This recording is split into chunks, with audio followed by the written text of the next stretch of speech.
On a gorgeous evening in the Gateway City, this is St. Louis FC. This evening's St. Louis FC match is brought to you by the Cheshire St. Louis and LHM. For booking some more information, visit CheshireSTL.com. The host this evening, St. Louis FC, coming off their first victory of the season against Colorado Springs Switchbacks. The visitors, Fresno FC, this evening, coming off of a pair of victories, and it is with the visitors that we'll begin. George DeMattelis, my name is Chris Whittingham here for commentary. Fresno coming off of their first two victories as a franchise, their first two victories of the season, and it started with the magic of the left boot of Juan Pablo Caffa. Juan Pablo Caffa with a brilliant free kick here, the captain in the opening goal in their victory over Oklahoma City. We look at the stats and we see first two games they were winless with 34 shots and 3 goals. The last two games, they're perfect with half as many shots and 3 goals, which means they are becoming more and more efficient. They are finishing their chances, and they need less opportunities to do so. That is a positive sign for Fresno going forward in this season. And as ever with an expansion team, finding the right combination, as well as we now move to St. Louis FC. Let's take a further look at Kyle Gregg. He's your Toyota player to watch for St. Louis FC. Have a look at that. Ooh, that's a magnificent goal there, chipping the keeper. Goals in back-to-back games for Kyle Gregg. And for any team to reach the playoffs, they need a consistent goal scorer, and right now Kyle Gregg is the one doing it for St. Louis FC. And even having seen all the goals this season, you'd have to imagine that's a goal of the season candidate, and there you see him with the glancing header there, providing the goal against San Antonio FC. Flashing past Diego Restrepo for the goal in that one for St. Louis. Coming up next, then, we'll tell you about a new addition into the St. Louis team that has gone straight into the starting lineup. St. Louis FC play host to Fresno FC, and it's next.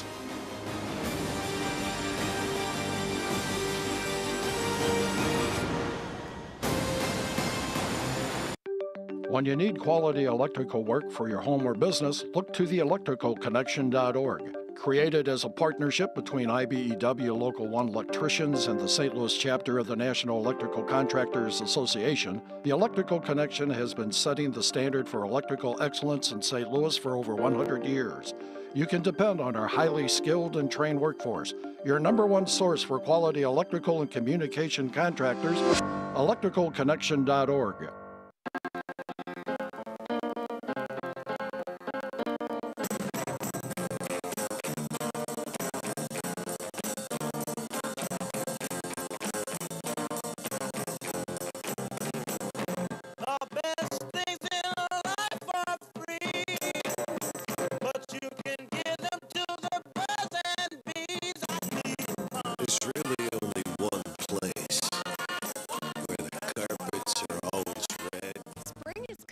Enjoy the season with a great deal on a new Toyota.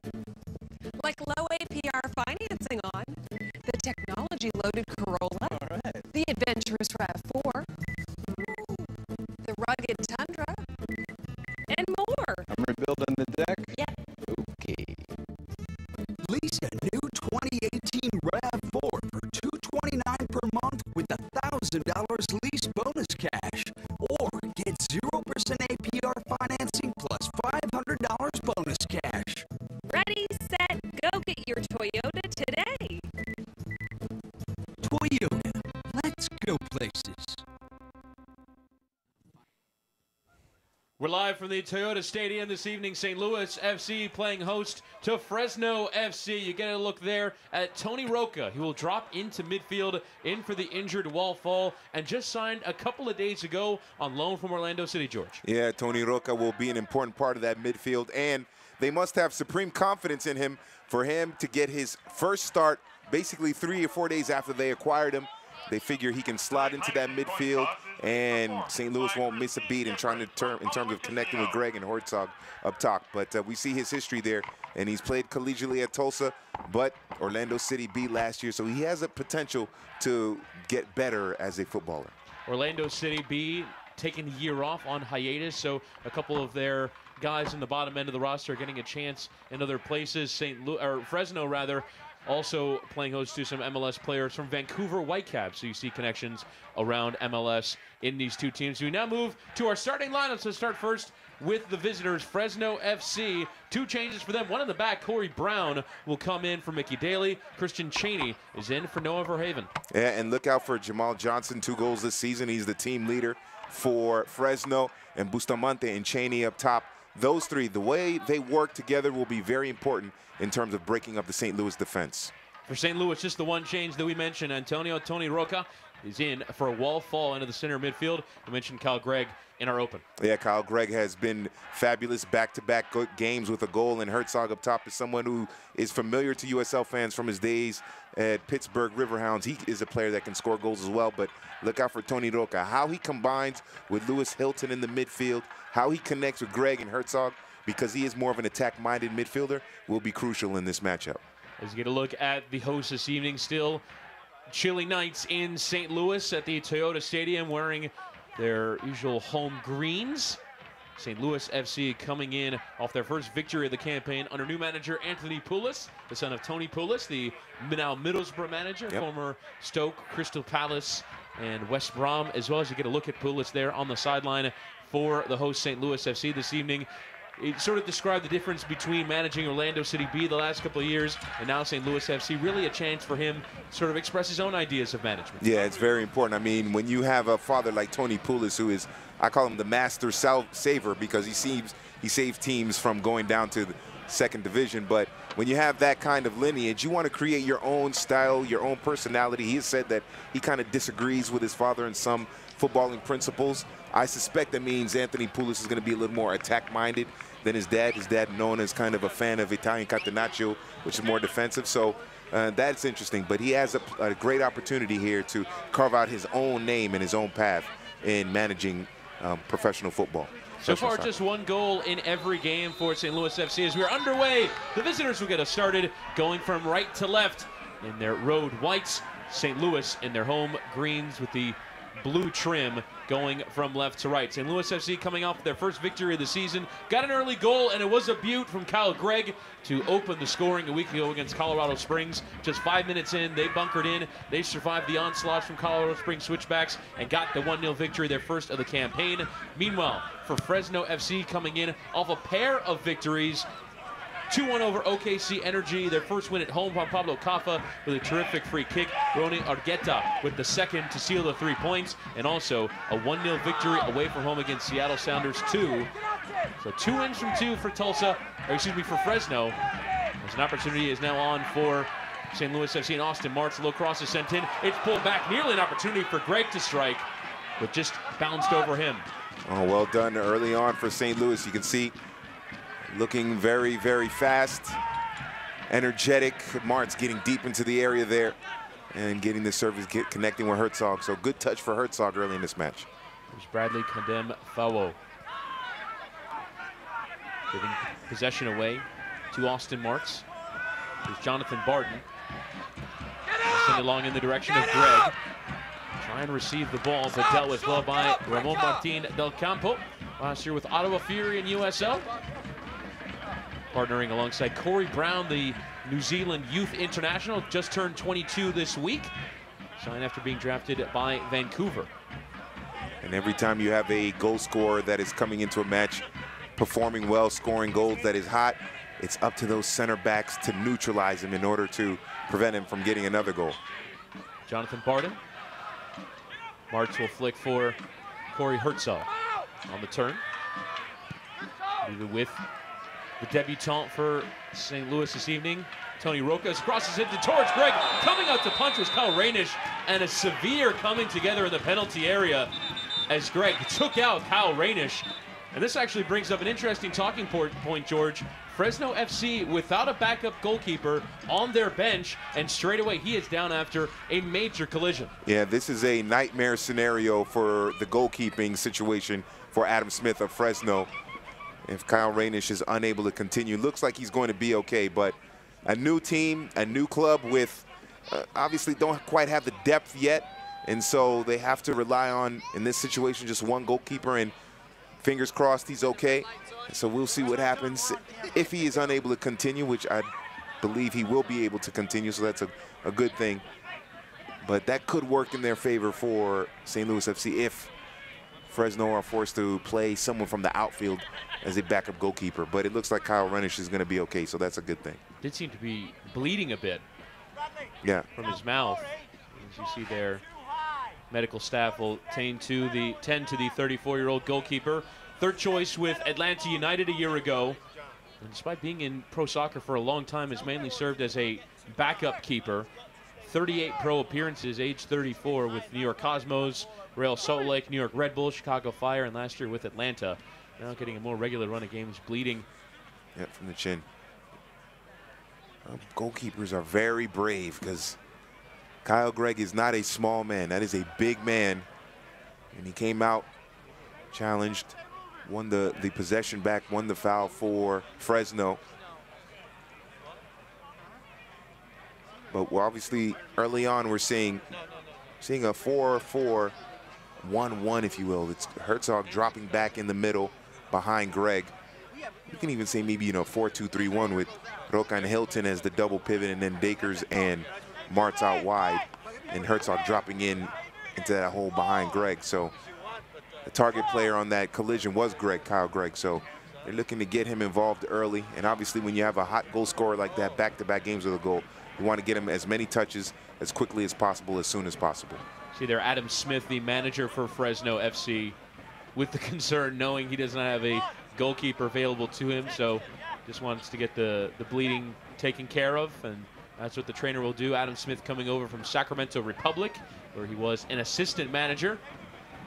One of the benefits of expansion in a league like this, you see more opportunities for guys to make that step up from being on a staff to now being the head man here for Fresno. And especially when it's a club in its first season, you really have a chance to make your mark and leave your impression in terms of the style of play that you want to have for the team and the specific players you want to bring in to fit that style. So it's a great opportunity for an expansion team. A nice flick there from Christian Cheney, and play continues here to Fedwell. The cross is sent in! That was a sweeping move there from Fresno FC, and Renato Bustamante with a terrific chance, putting it just wide. Bustamante knows he should have finished it there, but this is great football through the midfield by Fresno.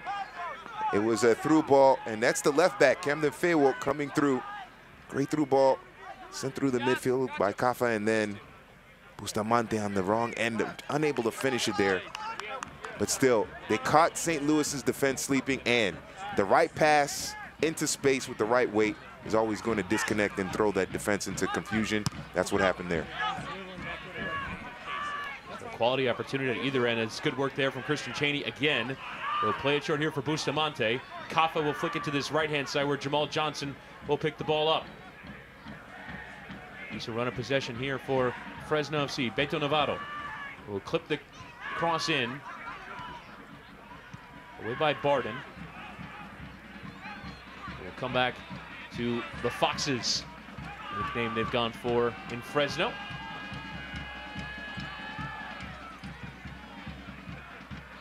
Rainish seems to be okay again with the ball out of the back, and it'll be a throw-in for St. Louis. 4-3-3 up top there. Jamal Johnson floating on the right. Bustamante and Cheney seem to be interchanging. Really good, very good early understanding between the two. Lewis Hill.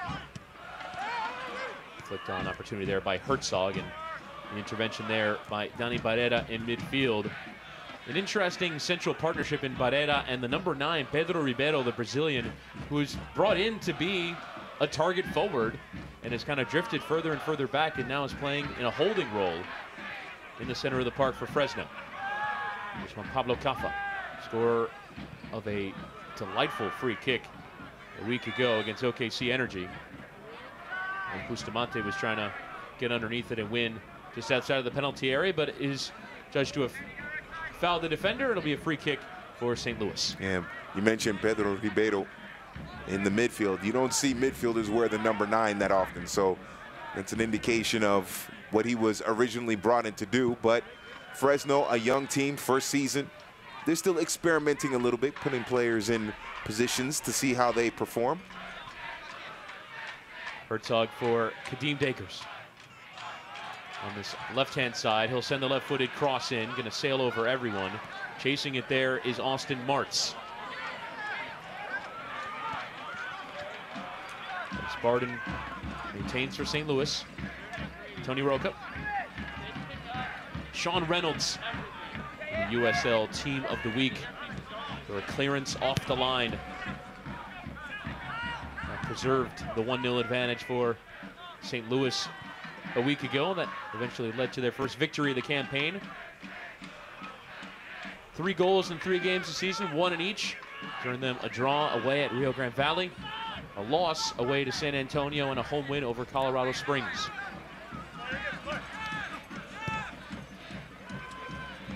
See another reason why Adam Smith would go with Ribeiro in the middle. It's a big body. He's getting pressured a little bit by Martz and just kind of shoved him off, maintained the possession for Fresno. Poor distribution there from Del Campo out of the back. It'll be a throw-in for St. Louis.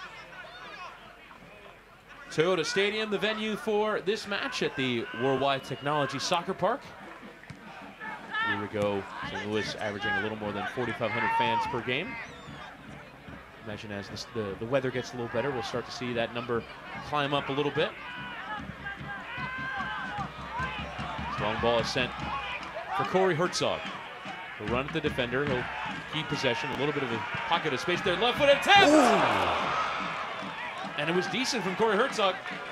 Yeah, well done by Corey Herzog. As we mentioned, he's dropping back a little bit deeper behind Greg, so he's going to have more opportunities to get the ball in favorable positions like that when in and around the penalty area, but especially around the penalty area. No one came down to mark on him hard, or a hard marking put pressure on him, so he found a little bit of space and took a left-footed shot. It's well done by Herzog, and the Fresno defense is going to have to tighten up on that, because you figure if he gets more and more chances like that, a couple of them might go over the line into the net.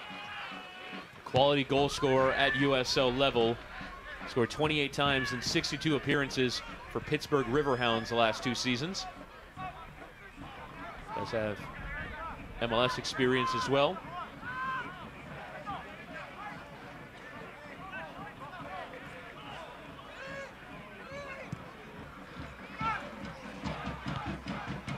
Away by Del Campo. Taken down very calmly there by Danny Barrera, the Colombian, acquired in the offseason from Sacramento Republic. He's their all-time leader in assists. And distribute as well as see Reynish put under a bit of pressure. Frustration there with the back pass, but does get it for Hampton Fewo. They're giving away in midfield. Here's Hilton. Try to find the ball in between the line as there's some screaming at Lewis Hilton, but Hamdan Fewo doing well to settle possession. Yeah, Hilton thought that Barden was going to make the run down that right side. There was space there, but Barden didn't make the run, and Hilton basically just passed it to Fresno defense. The Fresno defense, both teams starting to get more possession, more touches through the midfield. It's a good ball over the top in the direction of Cheney. Coming off his line well was Jake Fennelson, the St. Louis goalkeeper, to boot clear. Yeah, Cheney has been able to get in behind Reynolds and Sam Fink. That's another matchup. We talked about Greg against the center backs of Fresno. Cheney so far is looking pretty dangerous with his distribution and movement going up against Reynolds and Fink. Another player with Sacramento Republic connection, Christian Cheney. Adam Smith coming from that club. Sacramento making tons of changes in the offseason, including management with Paul Buckle going out. So a lot of their former players available. Fresno picking up a few. Always interesting to see how the expansion team builds. For a lot of USL experience, Fresno FC, as the ball's on this right-hand side with Austin Martz. Has provided 1 assist in the campaign. It was turned in by Kyle Gregg. He'll try and do so again as a decent cross sent in, but Kyle Gregg unable to make that near post run and claimed by Reynish. Yeah, well, Fresno did a good job of getting numbers back into the area, but Fresno has to be careful on that movement there, that play there. Pedro Ribeiro was really deep, really into his defensive third, out, especially floating out wide to the right. A quick pass, and there's plenty of space in the middle of the pitch there, in and around the penalty area for someone to take a shot. So Jamal Johnson trying to send the cross in, was in the direction of Bustamante, but cut out. St. Louis looked to counter. Acres of space for Austin Martz to charge down this right-hand side. He's in behind the left back for Fresno, Adam Fewo. Martz Hilton.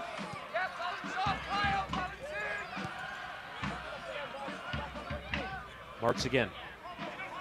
Oh, he was playing it to the overlapping run of Barden, but a bit of a miscommunication as to when that run was supposed to begin. Yeah, Bradley Camden-Field got caught in the attack very deep, and that left all that space out there. Unfortunately for St. Louis, they weren't able to capitalize on it. But throughout the match, Camden-Field has been very high up the pitch there. And you'd imagine St. Louis will view it as an opportunity. Yep. Nice work there on that left-hand side by Kadeem Dakers, and taken off it by Fresno. Here's Christian Cheney trying to hold on to the play, and it continued after the whistle as well between Lewis Hilton and Cheney.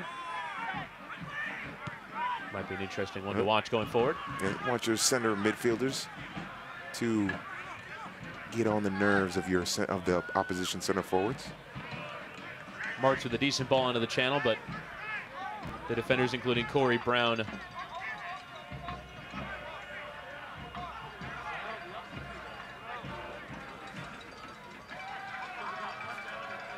don't forget to join us right here at the soccer park next Saturday, April 14th at 7:30 when we host LA Galaxy 2. St. Louis FC hosting LA Galaxy 2. For tickets, visit stlouisfc.com.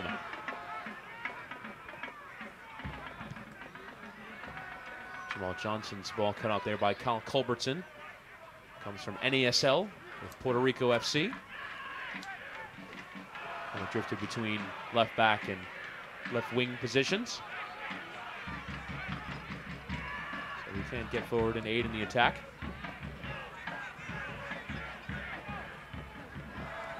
Quarter of an hour in, a couple of decent chances for either of these two sides. Barden, the right back for St. Louis, captain, is asking for the ball. He had a lot of space to operate. The ball is taken down off the chest, but one off of it straight away by Gregg. Good work pressing. Here is Kyle Gregg. Trying to find Herzog, but a needed intervention there by Pedro Ribeiro. The long ball by Fenlison was not played well, handled well by Brown. Luckily for Fresno, were able to get back enough bodies, and Gregg wasn't able to get anything on frame. Jamal Johnson. Manchester born. He would have been on the red side of the derby today. Oh yeah, for sure. As a former trainee with Manchester United. Huge comeback victory for them. That was definitely was a tale of two halves. Without doubt. Yep. Paul Pogba with the brace in the second half. Yep. And keeping the Premier League alive for at least a week or two. Smalling coming up big in that for that game winner. It's interesting to see, and we've seen it with Man United a few times this season, how a goal or two can elicit that response. Man United were pretty dire in that first half, going 2-0 down, and it seemed like City were going to walk to the Premier League, but we've seen it all season with Man United. When they get 2-0 down, it seems like that's when they're at their best. Thing is, in football, soccer, whatever you call it, calcio, football, whatever you call it. There's a dangerous ball there from Culbertson, and eventually Fenelson will sweep. Anytime you're up, a team is up 2-0, it's the most dangerous, maybe most deceptive lead in the game. As Marks left a bit too much of it there, dealt with by Corey Brown. All we need is one goal to get back into it. I mean, it's not a safe lead, 2-0. In any, doesn't matter what league you're playing in. So I think teams from around the world have learned something from the Manchester derby today. Corey Brown. Jamal Johnson. Gonna run at Culbertson.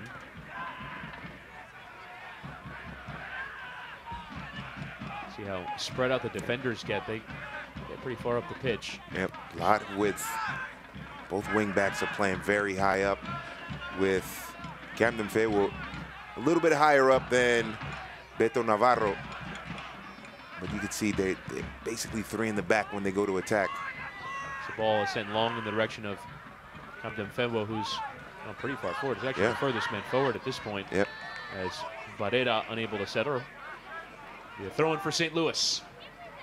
And Camden Fayetteville playing so far up and taking those liberties to go so far up. It's important for St. Louis to get that ball out to the right side of their attack, where Fayetteville is not there, where his absence or his presence isn't because he's so far up, and try to generate something from a quick counterattack, exploiting that space left open by Fayetteville. But they have to do it quickly. If they slow the pace down, Fayetteville can drop back and make it a four-man back line again. Unable to be settled there by Kyle Gregg. It'll be throw in for Fresno. St. Louis FC owned by St. Louis Scott Gallagher, a local youth club.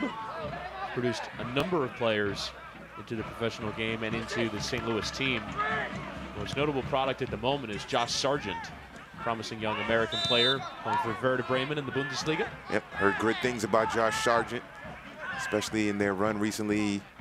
And what was it, the under-20 World Cup, I believe? I've got to check the Into the 17s or the 20s. Yeah, but he certainly made an impact in that tournament. So, and hey, no better place to learn than in the Bundesliga, especially with a team like Werder Bremen. Jamal Johnson taken off it by Culbertson. Juan Pablo Caffa wearing the captain's armband tonight for Fresno. Ron Martin Del Campo, another Puerto Rico FC veteran.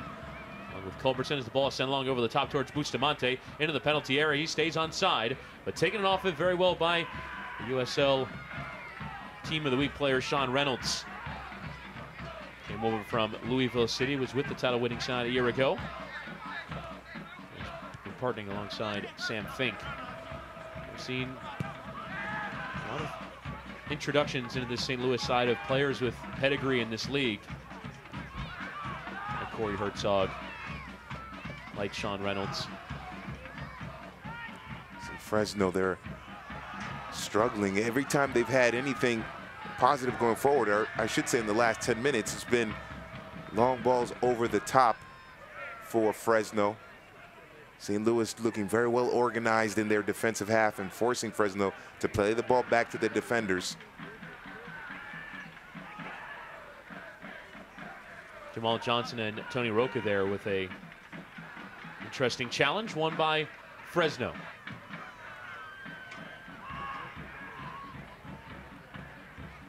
Fresno have dominated possession in the early stages. Opta listed at greater than 80%. Oof. Yeah. The thing is, you can have 80% possession, but you don't get extra points for possession. You need to find a way to crack that midfield, get that passing going through the midfield. Hasn't quite worked, and Fresno forced to play the ball, trying to get Cheney or Bustamante over the top in behind the defense, and it has not worked for St. Louis. Or excuse me, it hasn't worked for Fresno. St. Louis defensively have done an excellent job in that respect. So now it's just imperative for them to hold on to some possession, get those numbers a little more even, but ultimately build the attack going forward. Given away there, though, by Herzog. Barrera. Navarro. Last season with Orange County. Ribeiro. Keep possession of the ball here. Charging forward is Pedro Ribeiro. Here's the Brazilian on the edge of the area. Will pull it back to the top of the box and dealt with well by St. Louis. And now they can build. Yeah, it looked like Juan Pablo Caffa was flashing open for just a second, but give credit to Austin Martz dropping back and making the play defensively. No, I'm sorry, that was Lewis Hilton dropping back. Barden and Martz. Roca. As we mentioned, the Open just joined a couple of days ago on loan with Orlando City B as the ball is sent into the area. Dealt with by Kyle Rainish. Despite the pressure of Kyle Gregg. Roca in this match, we see him just deep-lying playmaker. He's a couple of touches so far, but he's been just lingering in front of that back line, trying to be that connection from the defense to the attack through the midfield. Mostly as a deep-lying playmaker. That's what it looks like so far after these 20 minutes or so.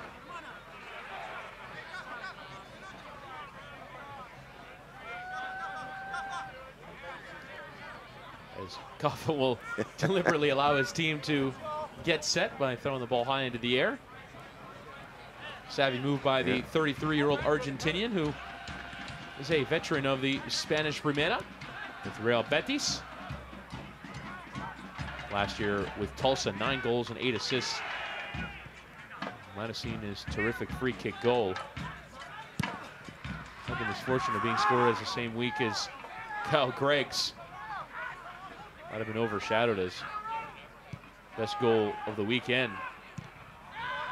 Jake Fennelson will play long. Jake Fennelson started every game as St. Louis is temporarily without their projected starting goalkeeper, Tomas Gomez. Actually a product of the St. Louis area and was goalkeeper of the year last year in USL with Rochester, but has been out for the opening few months of the season with a hip injury. See there the coming together in midfield between Gregg and Ramon Martin del Campo. Gregg throwing his big body around. Saw the collision earlier with Kyle Rainish, and now Martin del Campo. You want those defenders to know you're there. And if they can continue to do that, get physical, maybe wear them down later on in the second half, and that could lead to a goal-scoring opportunity. So Kyle Gregg putting in some hard work, throwing his body around early in this match. What have you seen from a tactical point of view with Fresno? Because at times, Camden Fewo is coming so far forward, he looks like a wing back rather than a left back. Yeah, you could even make the argument that it's really a 3-man back line, the way Camden Fewo has been pushing up the pitch.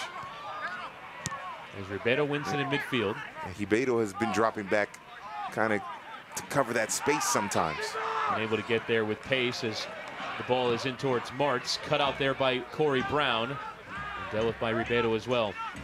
See, Bradley, Camden Fewo didn't even hustle back on that play there because he knew that Ribeiro was there and that Corey Brown had come over to cover. So it's almost a 3-man back line, if you will, the way Fewo has been pushing up with Navarro, Brown, and Del Campo in the back. So we'll see if St. Louis can exploit it, because it looked like, especially on that last play, Camden Fewo was a little lazy dropping back defensively. Culbertson well handled by Kyle Gregg. Now wide here for Dakers. Cut out well though by Barrera, and a lovely bit of skill there to maintain with Jamal Johnson. Heavy challenge in there from Barrera, but play on. There's Kadeem Dakers. A couple of step overs, but eventually losing out possession. Culbertson doing well to win. Here's Hilton. Gregg. A well sprayed ball out to his right-hand side for the overlapping run of Barden. Into the channel for Martz. Works around the defender. He'll try the left-footed shot. But Kyle Rainish watched it. He knew it was going wide. Yeah, well done by Austin Martz. Austin Martz pinching into the middle, moving into the middle a little bit to give Kyle Gregg someone to work off of as well. Maybe take a little bit of the ball possession pressure off of Kyle Gregg. So he moved into the middle a little bit. I love Barden, all that space down the right, but Martz able to get into the middle. But we've seen on a couple of occasions here for St. Louis where that outside, just outside the penalty area, there's been space for players to take shots. And we'll see if that can lead to a goal as this match goes on. Juan Pablo Kaffa with a quality ball in the direction of Johnson, but Culbertson just getting something on it. And wait for the throw. There is Jamal Johnson, 32 years of age, does have experience with an expansion club. As he tries to send the cross, it came awkwardly off his right boot and will be out for the throw, as Johnson played with Jacksonville Armada and NASL in their first season and scored their opening goal as a franchise in 12 seconds. What, 12 seconds? That's 12 it? seconds. Whoa. Yeah, their home opener at Everbank Stadium in Jacksonville. It was speculative 30-yard effort, and it went in 12 seconds. Couldn't quite manage that for Fresno, but still a valuable experience to have. On the edge of the area there, winning there is Cheney. Here's Kaffa. Fantastic work around Lewis Hilton. That actually looked like a shot. Never enough power behind it. Won by Corey Brown. Taken down by Hilton. Sprayed out wide to the run of Dakers. Kadeem Dakers with a pocket of space. Here's the 26-year-old to run at Navarro. The right-footed cross is sent in the direction of March, who got something on it. Against all odds, but it was always going wide. This is a good ball in by Kadeem Dakers. I thought at first he was going to play it on the ground to Herzog, who was making the run closest to him. But it's a soft service into the area, soft in a positive way. He didn't need to put too much power on it, and Martz actually gets a touch onto it, but just can't poke it over the line. It's a great ball there by Kadeem Dakers. Excellent decision, and Martz beating everyone to the ball. But Martz now has moved in. He's not as wide as he was earlier in the match. He's moved in a little bit to help out Herzog in terms of being that connection to help out Greg in the attack. So he's dropped in, pinched in a little more inside, right central, next to Herzog, and then Greg up top by himself.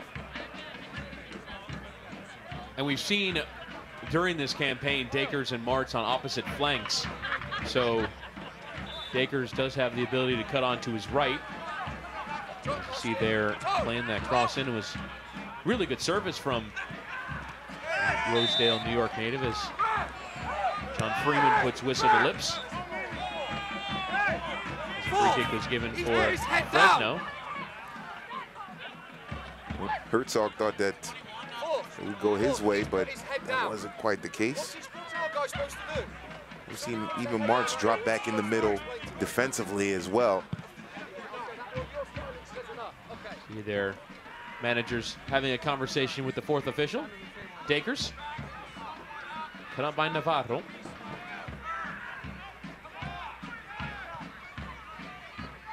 Still scoreless after half an hour at Toyota Stadium.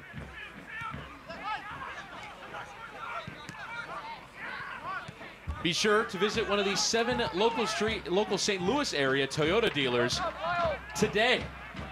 This is the Toyota Stadium. Corey Brown is sent long. As you see there, Bradley Camden-Fewo.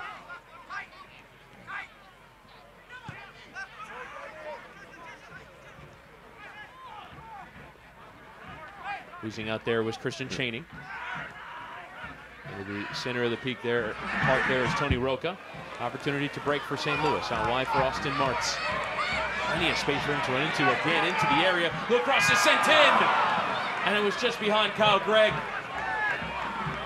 And again, Austin Martz with plenty of room to run into, George. This is why. Trying to play the 1-2 there between Barden and Martz, but his return wasn't quite what he was looking for. Otherwise, Barden was in. Now, we've been saying it for the first half hour of this match. Camden-Fewo has been caught out of position consistently in this match, way too high, leaving all that space. I don't know why St. Louis hasn't exploited that space more often, and we saw what happens there. Austin Martz, very aggressive in the space, running at the defense, getting into the penalty area, and unfortunately couldn't finish for St. Louis. But Bradley Camden-Fewo is going to have to either do a better job of tracking back defensively, or Fresno is going to have to read that, and either Ribeiro or Juan Pablo Cafa is going to have to fill in that space on the left back when Fewo gets caught up so high. It's the second time so Camden-Fewo just lazy tracking back. We saw him running, but he wasn't making that effort. It is also incumbent on Corey Brown to come a bit wider if we're going to play more of a 3-man look as Martz, as Barden will send the cross in, high arcing. Greg was almost underneath. Here's Dakers to have a strike. On the edge of the area, here's Herzog. Find it in between the channels, just eventually poke it through. Out for Lewis Hilton. He'll clip it out wide for Dakers again. This time the left-footed cross is sent in. And Reynish on the near post, keeping it in play and claiming. Yeah, Dakers basically had to take a shot there. I know Herzog was making a run into the near post, but it was well covered by Martin Del Campo. So, had to go for the shot there near post. But St. Louis, hopefully they've seen something. If you're St. Louis, you're thinking, okay, Bradley Camden-Fewo on the left side. He's been caught out of position. He's caught playing high. There's a lot of space back there. They can consistently exploit that. That could lead to a goal. It's the Paul managed through all of that. Culbertson was tiptoeing the line, and the ball tiptoed the line as well. Eventually out for a Fresno throw-in. That's a good way to stay warm, playing some music.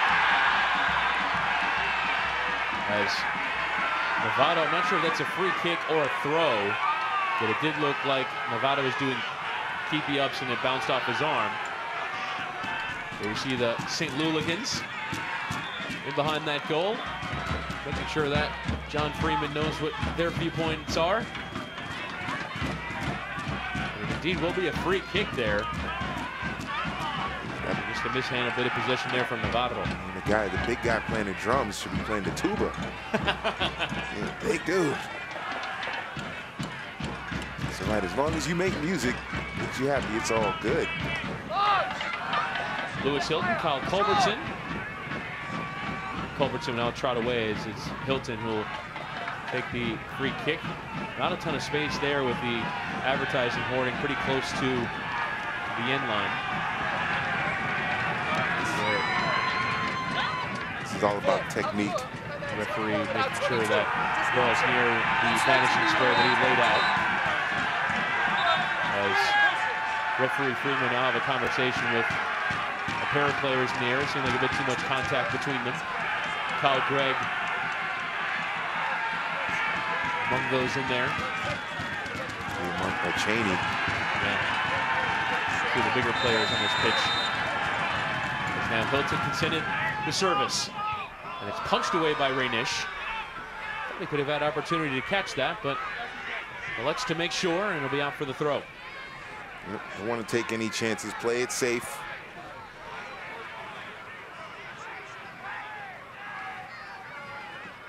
Lost opportunity there for St. Louis, trying to see if they can sneak it in near post. Sam Fink. Jonathan Barden. Taken off the chest there by Camden Fenwo, and now Fresno can break a little bit here through Kafa. Camden Fenwo charging forward as per usual. Cheney. Barrera. Dispossessed very well by Lewis Hilton in midfield, and now St. Louis can turn. Kyle Culbertson. Nice work there. Sprayed out wide to Kadeem Dakers. They run at defenders. Goes down in the middle of both of them. I think they might have both been foul challenges by Jamal Johnson, Beto Novato, and again, free kick in a fairly dangerous area for the hosts. Yeah, Dakers trying to split the two defenders. He wound up getting fouled there. I thought he would try to see the reason why he cut inside is because Navarro has basically turned his back on Dakers, so Dakers saw that Navarro was in a position where he would get turned around, so that's why he cut inside instead of taking it to the end line. Navarro was trying to play him to the end line, and Dakers cut inside and led to a foul. So good decision there by Kadeem Dakers, reading the body positioning of the defender. As Hilton will swing it in again, a bit more pace on that one. Away and whiffing at it was Culbertson. Winning it back there was Herzog. He goes down in the area. Appeals for a penalty not given. Here's Culbertson. Peel back low. Couldn't quite get it through the massive white shirts.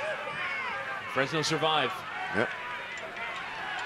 It's the massive white shirts there. Sometimes the best defense is just to get bodies and numbers behind the ball, and that's exactly what happened with Fresno there to prevent a goal-scoring opportunity. But good, positive soccer right now from St. Louis. Getting some possession, using Dakers more often. Dakers getting more touches, and St. Louis looking more and more dangerous down that left side.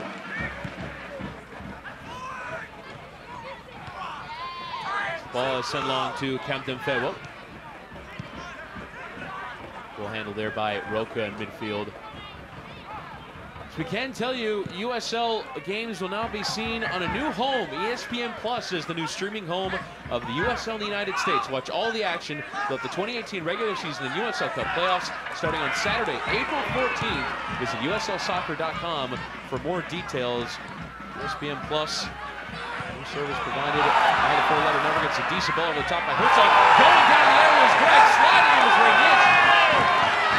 And that might just have been a foul, if not one that really had much of an impact on the goal-scoring opportunity. Raynish having to go at Greg for perhaps diving. I thought that there might have been a bit of contact in this, George. Yeah. Ooh, you know what? Ooh, there is some contact there.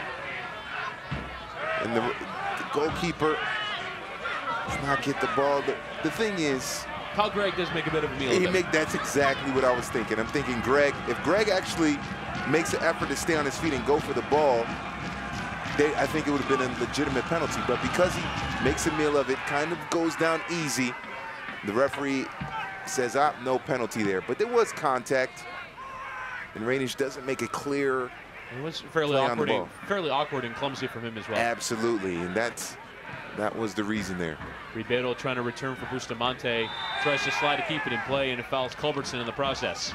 And I think for those of us that love soccer and love football, or calcio, like I say, football, whatever you call it, that's what infuriates me or is the most frustrating. When players go down in the area easily for a penalty, it would be more obvious of a foul if they tried to stay on their feet and actually ran for the ball or made it a play on the ball instead of trying to earn a penalty or goad the referee into giving them a penalty. I think they would get more penalties if they tried to stay on their feet and tried not to get penalties. I don't know if that makes sense, but that's one thing that infuriates me. Just stay on your feet, go for the ball, and if you get fouled, you get fouled. It'll be obvious. And if I just said to you, start naming the players that you know to be divers, there are people who develop the reputations for it straight away. I mean, I think of Arjen Robben. Didier Drogba used to do that. Raheem Sterling has picked it up for Manchester City. Yep. And they end up hurting themselves because they sometimes get simulation yellows when there was legit claims for penalties. Yep. Of course, something that VAR is trying to solve. Is he there? The challenge from Padera. Definitely no diving there from Herzog. Yeah. That was a heavy challenge. Here's Barton, the captain. Will try and swing the cross in. Away by Corey Brown. Doing solid work in his first start. In for Mickey Daly, the center back, out injured for the game. Call it the Greg Louganis syndrome. All the diving that these players do. It's ridiculous. It's definitely a stain on what is a great sport. Jamal Johnson trying to send it long for Cheney to chase. He might just win it. And he's definitely at least going to marshal it away for the corner. You see there screaming at his goalkeeper with Sean Reynolds. Jake Fennelson getting an earful from him. Yeah, I don't know what, unless Fennelson was saying something to him to leave it alone or confusing him, I don't know. But Reynolds was furious at the goalkeeper. The referee gave a goal kick, but now he's going to have a chat with his assistant referee and persist with the call of goal kick. I'm not sure where he saw that. I thought it had done well. Cheney had done well to kind of marshal the ball out of play without touching it. Yeah, it looked like Reynolds headed it, and then Cheney didn't touch it and got in between Reynolds and the ball so that they could get a corner, but referee didn't see it that way. Cheeky piece of play there from Kyle Gregg. Thought he might have an opportunity to shoot it. Likes to play it out wide with Dakers. Gregg was waiting for someone to make that diagonal run. If Dakers... Culbertson whipping it in. It's towards Gregg. He goes down again in the area. Play on, says the referee. Charging forward here is Roca. Plays it for Dakers. A low cross is sent in, and it's dealt with by Corey Brown. Well, that's what you want to see from your left winger. Dakers get into the area from that wide position, make the run so that he into space so that he can connect, make that connection and create a goal-scoring opportunity. St. Louis has looked so much better when Dakers has been involved in the attack. As the corner there is taken by St. Louis, it is a Electro Savings corner that's dealt with by Fresno. Headed away there by Del Campo on a free kick on the edge of the area, as a pretty reckless challenge there from Christian Cheney. Going down there was Dakers. That corner was brought to you by Electro Savings. For every goal scored by St. Louis FC off a corner, Electro Savings will be donating $100 to a St. Louis charity. Brought to you by Electro Savings. You have a look there at the challenge. That looked like a yellow card to me. Looked like a yellow card there. The leg goes up by Cheney, catches Dakers in the body, in the midsection. Looked like a yellow card there by Cheney. He's lucky he didn't go into the book of the referee, John Freeman. Now a variety of green shirts potentially have a go at this one. You know, this is for the men in white. It'll be Juan Pablo Capa over it, but Hilton, you have Culbertson among those in there. 5-man wall will lock arms. Figure Hilton, if he's left-footed, he'll be with his right foot. See that the referee just making sure that they're 10 yards away from the taker of the free kick. Standing behind the vanishing spray. Culbertson and Hilton over it. It'll be Hilton to strike! Into the wall. Second ball is still on though. Trying to get away is Cheney. Might fall for Herzog, but coming across him with Del Campo. And away for a corner. It is another Electro Savings corner. I think Fresno was asking for offsides there. Offside, I should say.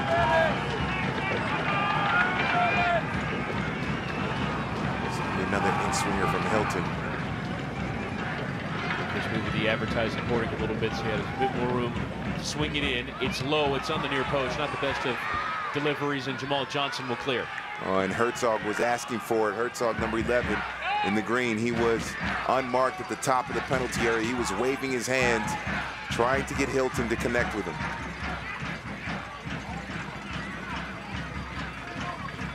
The throw-in is sent in towards Herzog. Trying to get something on it. Looking to play was Barrera, and he'll clear. In the direction of Bustamante. Capo, that's a high boot and pretty dangerous as well. Play on though, as Rocco will maintain possession. Hilton. Ball into the channel. Frost and Martz will try the right-footed shot. Cross. It comes off the right edge. Appeals for handball. Here's Stakers. And the penalty has been given. On further review, the referee, John Freeman, has pointed to the spot. A handball has been given against Fresno FC. And in first half stoppage time, St. Louis FC will have the opportunity to convert the opening goal. Oh, the through ball to Martz was brilliant. The run was made on the right side by Barden. You can see it's a clear handball there. Definitely a penalty, as Martin Del Campo is the one that handled the ball. But the through ball to Martz, and then using Barden out wide kind of as a decoy, opened up that space for Martz to get that pass right through the middle there. And then he squared it beautifully, leading to a penalty kick opportunity. And as well as the yellow for dissent for Beto Navarro, goes from bad to worse for Fresno. And an opportunity for St. Louis to go in front. Looks like Herzog will step up. That all started with that pass through to Martz. Just great ball through, perfect angle. Corey Herzog scored 28 goals the last 2 years with Pittsburgh. Will try and open his account with St. Louis. The Reading, Pennsylvania native sends the keeper the wrong way and opens the scoring for St. Louis. Corey Herzog, after a handball in the area by Fresno, has put the hosts in front. 1-0 to St. Louis. The best way to end the first half if you're St. Louis. It's a well-taken penalty kick by Corey Herzog, but once again, I gotta say, it's that pass to Hertz that basically set it up, and Herzog finishes it. As you have a look at the goal, the replay of the St. Louis FC goal is delivered by Domino's by Corey Herzog.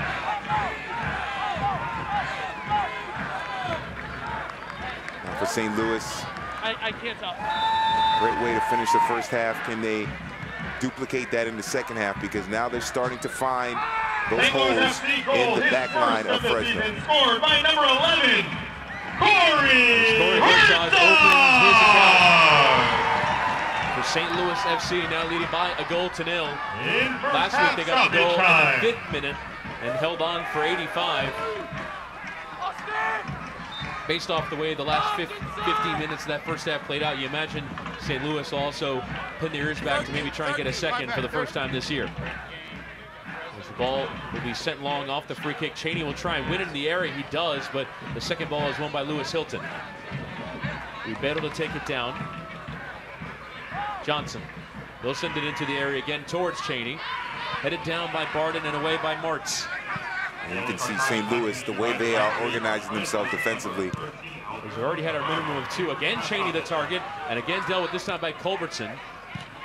Again swept away, and finally, John Freeman puts whistle to lips to end the first half. The penalty was won after a handball by Ramon Martin Del Campo in the area. by Fresno FC. St. Louis FC's Corey Herzog converting from the spot. Close lead by Goldsmill at the half. Yeah, deserved lead for St. Louis. They've been the better attacking side going forward. They've been well organized defensively. They definitely deserve the lead, and hopefully for them, they'll look to get another goal in the second half and seal the 3 points. St. Louis getting some attacking impetus into halftime. This halftime is brought to you by Hollywood Casino in St. Louis. Once again, your halftime score, it is St. Louis FC 1, Fresno FC 0.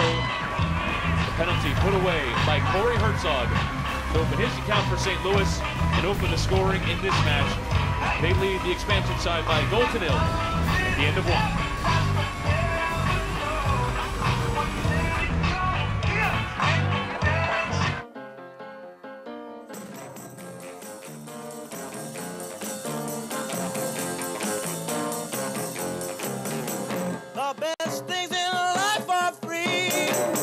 You can give them to the birds and bees. There's really only one place where the carpets are always red and the stars are everywhere you look. There's no place like Hollywood. Hollywood Casino, St. Louis. Spring is coming. Enjoy the season with a great deal on a new Toyota. Like low APR financing on the technology-loaded Corolla, the adventurous RAV4, the rugged Tundra, and more. I'm rebuilding the deck? Yep. Okay. Lease a new 2018 RAV4 for $229 per month with $1,000 lease bonus cash. Or get 0% APR financing plus $500 bonus cash. Ready, set, go get your Toyota today. Toyota, let's go places. When you need quality electrical work for your home or business, look to the electricalconnection.org. Created as a partnership between IBEW Local 1 electricians and the St. Louis chapter of the National Electrical Contractors Association, the Electrical Connection has been setting the standard for electrical excellence in St. Louis for over 100 years. You can depend on our highly skilled and trained workforce, your #1 source for quality electrical and communication contractors, electricalconnection.org. 5 in the back, defending a 1-0 lead, and we held out. Can you talk about that as well? It's a new era, man. Yeah, man. Everybody has to stop thinking in the past. That's how I see it. We're going to try and turn this place around. Robinson gets by, and a great tackle. Unbelievable play made by Sean Reynolds. And in control instead, the net is left open, and it's a goal for Kyle Craig. The keeper way off the line, and Craig made it pay.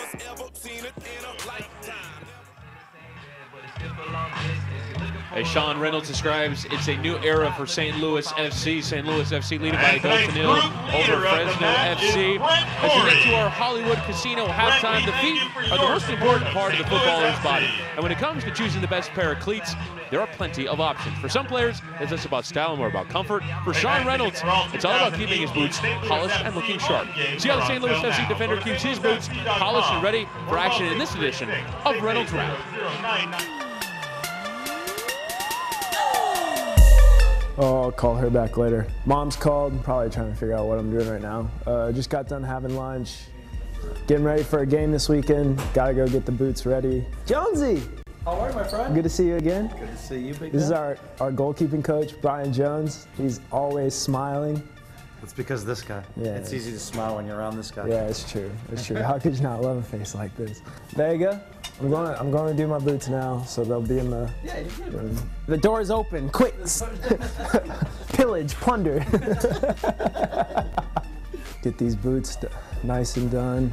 No one ever wants junior. I stay here, Bouncy. Bouncy. What? Nothing. I'm kind of old school. I like leather boots. Nike Tempos. Weapons of choice. Chelsea leather food.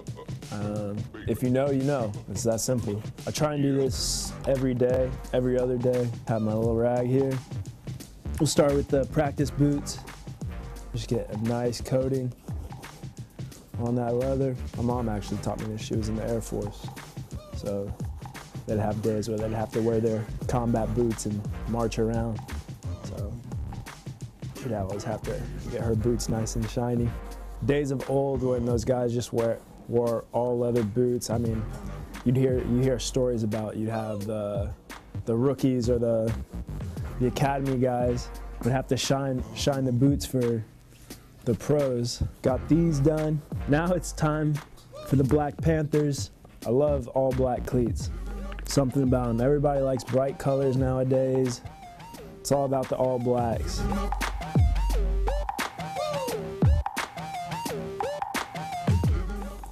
Not done. Done. One's shiny, the other one's kind of dull. There you have it. That's how you take care of your boots. Have to make sure you have nice boots on your feet at all times. Since we got a game, gotta drop these in here. Boot bag. Everybody's got their own designated spaces. Shin guards.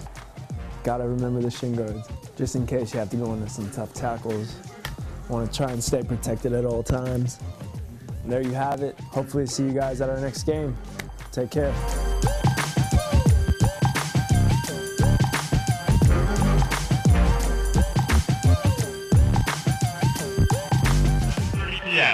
As you hear there from Sean Reynolds, the center back for St. Louis FC. Once again, your score at the half is St. Louis FC 1, Fresno FC 0. Corey Herzog converting the penalty after a handball in the area by Fresno FC defender Ramon Martin del Campo. We are in halftime, brought to you by Hollywood Casino. Let's now hear from the USL Commissioner, Jake Edwards. Hi, we're being joined today by Jake Edwards, president of the USL. Just getting ready to kick off an exciting 2018 season. Jake, thank you very much for joining us today. Great, my pleasure. You know, we're getting ready to kick off the 2018 USL season, but this year has also been very crucial for the successful launch of USL Division 3. Talk to us about, you know, the league and kind of the steps that are taking place to get ready to kick a ball with them next year. Yeah, that's a great deal of work that's gone into that so far. It's been a 2-year project, and we're kicking off in 19. Very excited. It's a significantly important step that we're taking here because there needs to be more professional soccer. There are a significant number of communities and fans that don't have access to a professional team of their own. And there's an opportunity there to go into these communities. We want professional soccer clubs that are going to be here for many years to come, and we'll follow the same model with the right ownership, with the right venue, and with you know, great professional players. Now between the 2 professional divisions, and also with our pre-professional league, our PDL, our Elite Amateur Under 23 league. Now with the 3 properties, you'll actually see more integration of these leagues. Division 3 is going to have a huge impact on the growth of the sport. What does Jake, as president, think about when you're looking ahead for the next decade? What are some initiatives that you kind of see on the horizon? We set a long-term strategic plan out that took us through 2020. Some of those projects are going to carry on beyond that. There'll be some more expansion into the USL for Division 3. It's the continuation of our soccer-specific stadium push to get all of our teams playing in those venues. Again, continue to focus on the competition level, continue to attract quality players and world-class stars into the league, and coaches as well. You know, a large part of what we're going to be focusing now is on the commercial growth and the media growth of the league, as we've built significant interest and significant quality, and there's a lot of people that want the content now, and so we're going to be unveiling a lot of new partners over the coming 12 to 24 months. So there's a big area of focus there for the league. And ultimately the fans, you know, keep servicing the fans, keep engaging with the fans, keep giving the fans more and more great professional soccer for them to come out and support. To watch the entirety of that interview on the USL's YouTube channel, youtube.com/USL. We are on the Hollywood Casino halftime. Hollywood Casino of St. Louis. St. Louis FC leading by 1-0 with Corey Herzog converting the penalty that was given via a handball by Ramon Martin del Campo. A couple of penalty shouts coming earlier in the half. That one finally given. Let's run through some news around the United Soccer League, beginning first with the Team of the Week, a player from either of the 2 sides you're watching tonight. Fresno FC's Juan Pablo Campa after his terrific free kick, and you saw in the open for our feature by Sean Reynolds. Sean Reynolds in that defensive back 3 with Kalen Ryden as well. He scored twice for Real Monarchs. Reynolds, though, with that last-ditch clearance to preserve the 1-0 victory for St. Louis. Yeah, he is an important player in the back for St. Louis. You see Iki as well from Las Vegas Lights Football Club as well, so that's good to see another expansion team getting a player into the Team of the Week. 2 expansion players in the Team of the Week for the USL, Kafa and Iki. We also have Thomas, and Evoltson, as well as now we can move into our save of the week. You see Evan Newton there on the bottom of your screen, the goalkeeper of our team of the week. And here he was with a double save off Jack McInerney's penalty. First off to his left, and then the double save on the follow, preserving the 1-0 victory for FC Cincinnati away from home in the first ever game at Lucas Oil Stadium for Indy 11. You see a terrific crowd on hand and producing the goods, Evan Newton. Yeah, always have to give goalkeepers credit when they stop penalty kicks. But then, look at that. Right at the end as well. Brilliant work by Evan Newton. And earning the double save and goalkeeper and save of the week in USL. We'll come back with first half highlights. We return. You're watching St. Louis FC football. Top 2 mixed gender club. When you need quality electrical work for your home or business, look to the electricalconnection.org. Created as a partnership between IBEW Local 1 electricians and the St. Louis chapter of the National Electrical Contractors Association, the Electrical Connection has been setting the standard for electrical excellence in St. Louis for over 100 years. You can depend on our highly skilled and trained workforce, your #1 source for quality electrical and communication contractors, electricalconnection.org.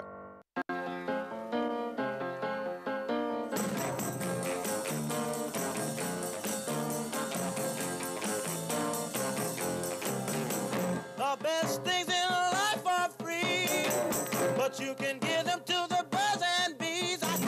There's really only one place where the carpets are always red and the stars are everywhere you look. There's no place like Hollywood. Hollywood Casino St. Louis. Spring is coming. Enjoy the season with a great deal on a new Toyota. Like low APR financing on the technology-loaded Corolla, the adventurous RAV4, the rugged Tundra, and more. I'm rebuilding the deck? Yep. Okay. Lease a new 2018 RAV4 for $229 per month with $1,000 lease bonus cash. Or get 0% APR financing plus $500 bonus cash. Ready, set, go get your Toyota today. Toyota, let's go places. 5 in the back, defending a 1-0 lead, and we held out. Can you talk about that as well? It's a new era, man. Yeah, man. Everybody has to stop thinking in the past. That's how I see it. We're going to try and turn this place around. Robinson gets by, and a great tackle. Unbelievable play made by Sean Reynolds. And in control instead, the net is left open, and it's a goal for Kyle Craig. The keeper way off the line, and Craig made him pay. St. Louis home again with LA Galaxy 2 next weekend. Tonight, though, they lead by a 1-0 over Fresno FC after winning a penalty converted by Corey Herzog. And with that, let's get to our first half highlights here as we begin first with a chance for Fresno FC off that left-hand side. Camden Febo with the cross sent in, and just sending it wide was Renato Bustamante. Yeah, it was a good ball out wide by Juan Pablo Cafa and Bustamante, with the only real dangerous opportunity for Fresno in the first half. Should have put it away, and he knows it. Here's the eventual goal scorer, Herzog, with a decent left-footed curling effort. And this is something that St. Louis had or was able to see during the first half. Lots of space outside the penalty area, especially in the middle. As, again, a dangerous opportunity there, this time for Austin Martz, just getting a right boot to it. And Kadeem Dakers started to become more dangerous the more touches he got. And this is the play that led to the penalty. But it's a great ball in by Hilton, sending Martz through that left side of the Fresno defense, the right side of the St. Louis attack. Handball, Corey Herzog, great penalty kick here. As you also saw in the middle of that, Del Campo with the handball.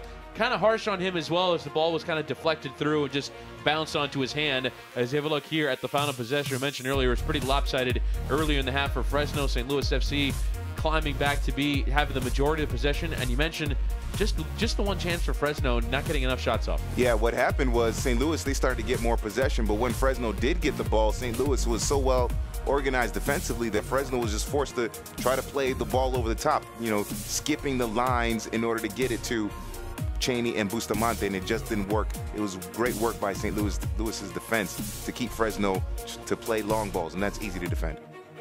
Let's go in and look at the goal again, or at least the build-up that led to that penalty decision. You wanted to have a look at this, George. Yeah, first of all, this is great work. Look at Austin Martz. He's wide open there. Great through ball to him, but the left side of that Fresno defense is leaving a lot of space. Look how many bodies are in the middle. That's because they're so clogged up. All the space that players that the defender should be covering, or Martz was left wide open, and Hilton was able to get it into that area to Martz. So it was poor defending and poor spacing by Fresno's defense, especially on the left side. Was that accurate giving of handball for you? Yeah, it was a handball penalty for sure, absolutely. And it's a positive sign for St. Louis is that they were able to find that space. Martz had been pushing in a little bit from the right into that right middle channel, and there was a space right there, and they took advantage of it. As we now run through some USL news and notes, 10 teams left unbeaten entering the weekend. None of these two teams that we're watching tonight, St. Louis, have already lost SF Fresno. So you have Colorado Springs, Real Monarchs, who entered the weekend unbeaten. Las Vegas Lights, who beat Fresno on the opening day. Phoenix, Sacramento in the Western Conference, unbeaten at the moment. You see their record attendance for Indy 11, 17,000 fans, a club record, playing in a new venue. They come strong.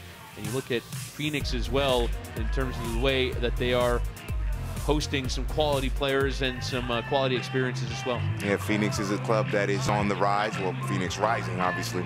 And we also have Indy 11 and Lucas Oil Stadium. After the way the Colts performed last year, that might be the best football being played in that building. Hey, I'm just saying. I don't know. Just saying. Hopefully Andrew Luck gets better, and then that'll lighten things up for the Colts. But it's good to see that these USL teams are able to play in NFL stadiums and get a good crowd as well. So that's a positive sign for the league going forward. Some scores from around USL. Colorado Springs, who lost to the St. Louis side, lead by 2-0 over Rio Grande Valley at home. Portland Timbers 2 lead away from home at Oklahoma City Energy. Buster Langsdorff and Victor Arboleda with the goals. San Antonio and Sewell Park Rangers, the other game, active in the Western Conference. That one is tied at 1. Carlton Belmar with yet another goal. He is on his way towards that golden boot in USL. Pekka for San Antonio. 3 more games still to come later tonight between Orange County, LA Galaxy 2, Phoenix, and Real Monarchs, Sacramento, and Seattle Sounders 2. As we now are underway in the second half, a little bit of a false start there. So John Freeman will get us underway as St. Louis FC scoring in that opening half. Lead by 1-0 off that penalty that we ran through there. With Ramon Martin Del Campo getting the hand onto the ball. Corey Herzog doing well to convert from the spot. In terms of Fresno finding their way back, we saw some decent buildup at times from them, but it needs to be going forward a bit more. Well, what Fresno has to do is they have to find a way to get Juan Pablo Caffa the ball in the middle. Toward the end of that first half, especially the last 15, 20 minutes, Fresno's attack was just trying to loop the ball over the top. That's how well organized St. Louis defense was. So if Juan Pablo Caffa can make himself available in the middle, Barrera as well, and try to break down the St. Louis defense through the middle, that could open up some goal-scoring opportunities. If they keep trying to play the ball over the top from the back line, it's not going to get them in this game. Yeah, it did seem like hoofing the ball to Christian Chaney was their one strategy. Is it'll be a free kick here for Fresno out of the break, and it'll be Danny Barrera over it. He'll try and swing it in with his left. Here's the Colombian. It's low, and it's directly into the defender in the middle of all that. Now St. Louis will look to counter. The ball will be played over the top in the direction of Dakers. And now communication there between Corey Brown and the goalkeeper, Ray Nish. They'll be able to successfully play out. Well, for Fresno, I want to see how they tighten up that left side of the defense. I know I'm beating a dead horse. I hate to use cliches, but that's the only one I can think of to make the point about being repetitive. But as the ball is flicked through, and it's gone in! Juan Pablo Caffa will claim it, and Fresno, less than 2 minutes after the interval, have equalized. And Juan Pablo Caffa scores for a second week running. What a flicked-on header by Juan Pablo Caffa to shock, silence, and stun the crowd here. Oh, this is a magnificent header. Just flicked on, and it catches Fenlison by surprise. We were waiting for Caffa to come through. We said it at the start of the second half. They need to get Caffa more involved. And what does he do? He scores a goal. Huge equalizer for Fresno. And recall that St. Louis are without their projected #1, Tomas Gomez, in goal. That one just caught out Jake Fenelson a little bit. He'll probably want that one back. But Juan Pablo Caffa, the captain, energized after scoring that equalizer, trying to get his team back into it. The assist to number 3. I have to say, based off the way that first half ended, against the run of play, but Adam Smith getting the response from his team at halftime. When you are down on the road, you want to get a goal as quickly as possible, especially to start the second half. This is a perfect start for the second half for Fresno. We should say in that build-up, Christian Chaney did very well to take the ball, ward off the defender, and eventually play the ball in that build-up.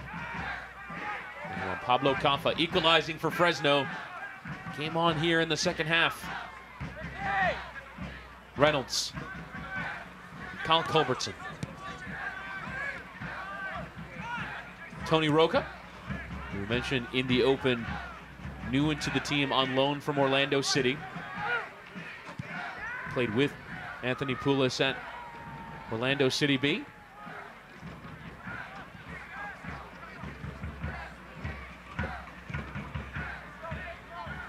Fink, cut up by Jamal Johnson. Now another counter-attacking opportunity here for Fresno. Tried to flick it through for Caffa. Trying to win the ball back, but booted the ball out for a throw. Fresno with 2 shots in this match. 1 goes in. That's pretty effective and efficient for the California club. You can also say they've struggled to create opportunities in this match as well. Yep. But when they do get them, they do convert. As Barden will send it down the line for Austin Martz. Solid intervention there from Ribeiro, but doing well to keep it in play was Martz. Worked around the assistant referee, tried to cut it back. Booting it into more than Rosette, into the adjacent field was Fresno, and it will result in a St. Louis corner. This is another Electro Savings corner. At the time, Corey Brown and Ribeiro coming up. In Fresno, they're basically playing 3 in the back because Bradley Camden Fayetteville is a more of a winger than a wing back. So those 2, Brown and Ribeiro, have had to come back, fill in that space defensively to make sure that they have that area covered. They were able to do so, but Martz has been excellent in this match and created a corner kick. As Culbertson will carve out the opportunity to send in the corner. Greg was threatening, but away there by Jamal Johnson. Tried to get the flicked on header for Barden. Near post corner kick.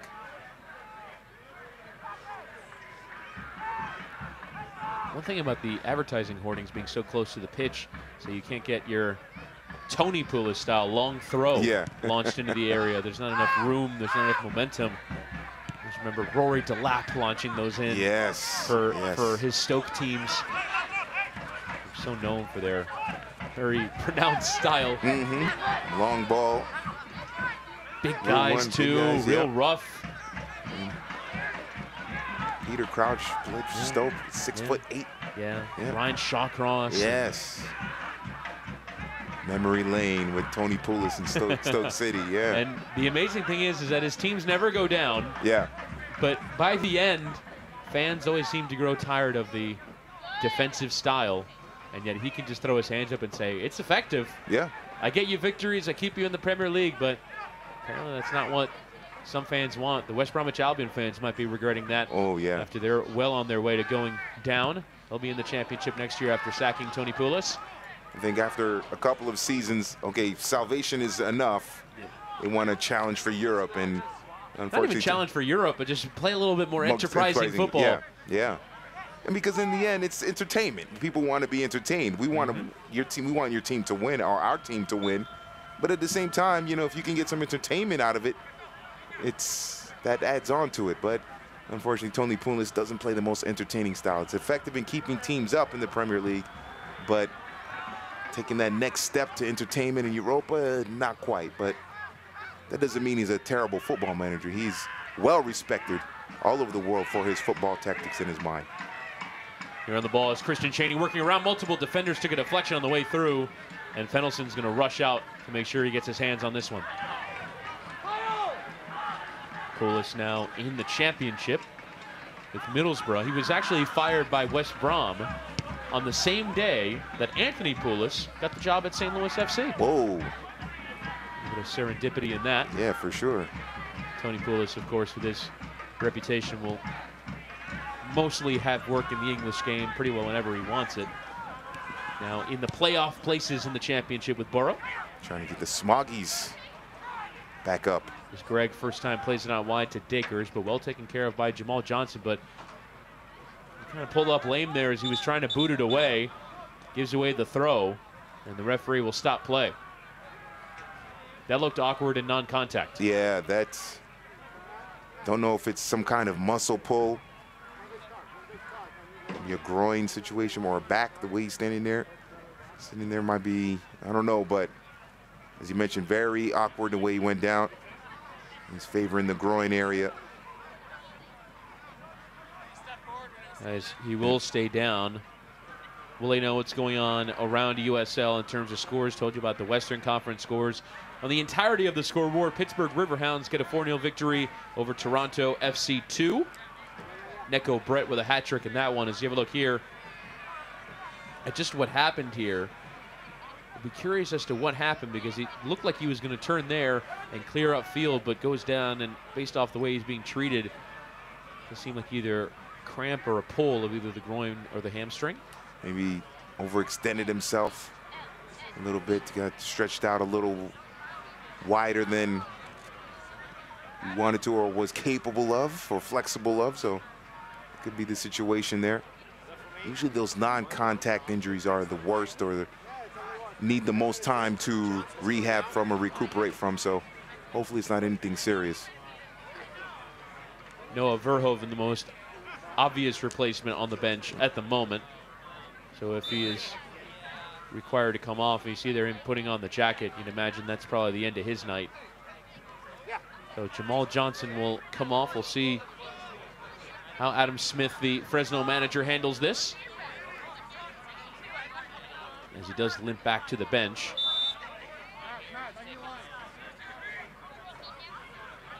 As the throw will be launched in.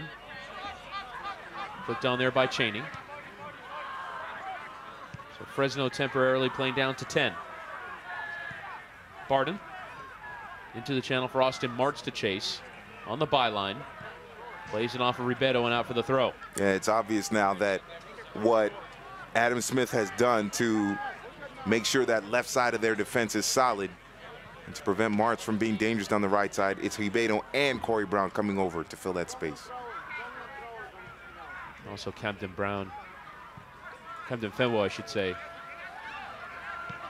staying back a bit further as well. Yep. He pressed up really high up the pitch and left acres of space for Martz to exploit. Does look more like a traditional back four now. Yep. As Culbertson will pull back with Reynolds. I think Adam Smith realizes that Camden Fenway likes to push up higher, so he said, all right, Corey Brown and Ribeiro, make sure you get his back there. You watch his back behind him. But for his defensively, for his signs, Camden Fenway was pushing up, didn't really contribute much in the attack. As here's Dakers will try the shot, was trying to go near post, but Rainish always had it covered. As I believe we will now have the change, and it is Noah Verhoeven who will come on. 18-year-old Canadian. And he is coming from the Vancouver system. As we can tell you, this substitution is brought to you by G&W Meats. So it is Verhoeven who will come on for the injured Jamal Johnson.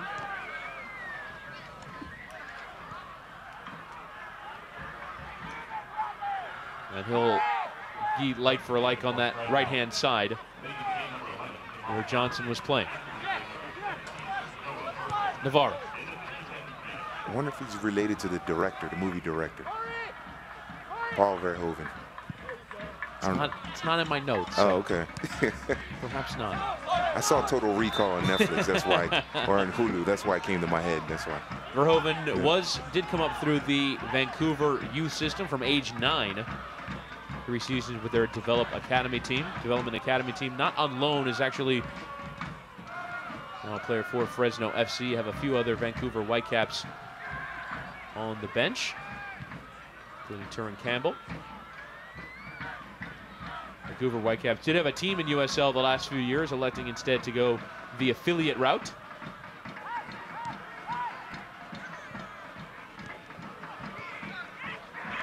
It's Koffa giving away in midfield. Dakers. Kyle Gregg. Decent run of play here for St. Louis. Charging forward is Lewis Hilton. The advantage has been given. Here's Martz on the edge of the area. Working around multiple defenders will leave it for Jonathan Barton. And Roca. St. Louis doing well to keep possession. Charging out was Barreto, but doing well to calmly keep possession of the ball was Culbertson. Charging towards the byline is Dakers. Navarro, though, cutting across him very well.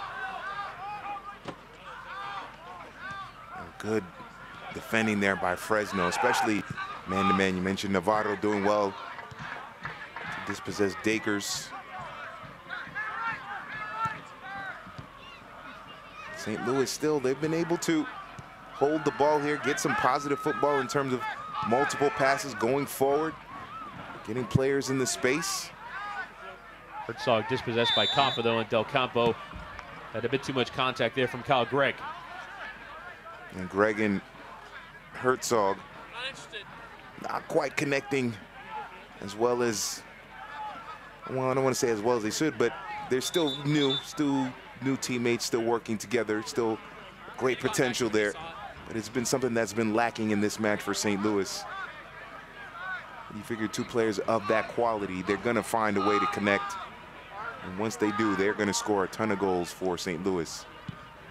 And only 5 players returning from the team a year ago.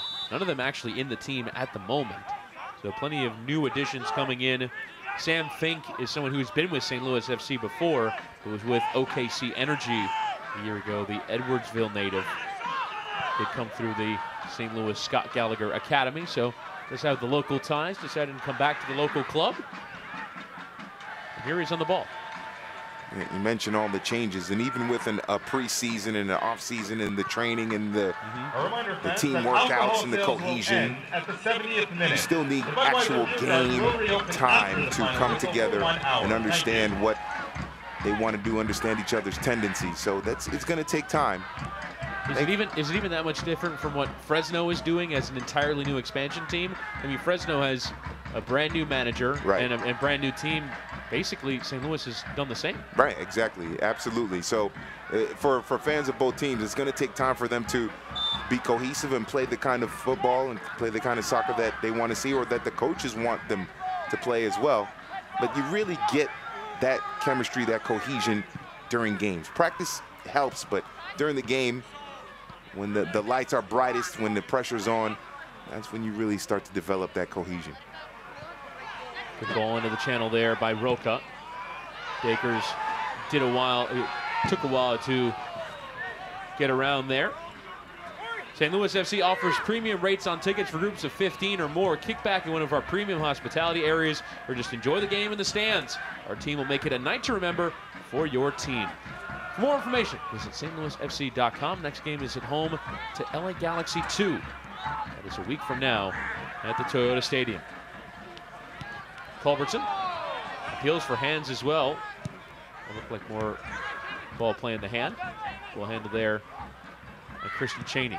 So really well from a hold-up point of view, as it's awkward to deal with there for Verhoeven, who's gone to that left-hand side. After Jamal Johnson played that first half on the right. Here's Camden Fewa. He'll send it towards the area. It'll fall for Bustamante. His touch just letting him down a little bit. He will send the cross in, though, in the direction of Cheney. Verhoeven trying to get underneath it, but it came off of Austin Martin out for the corner. Oh, it's a shame that Bustamante wasn't able to control that pass a little bit better, because Danny Barrera was making a diagonal run right to the middle of the 6-yard box. A smooth little pass there, and Barrera would have had one-on-one opportunity against Fenlison, and just didn't quite work out for Fresno there.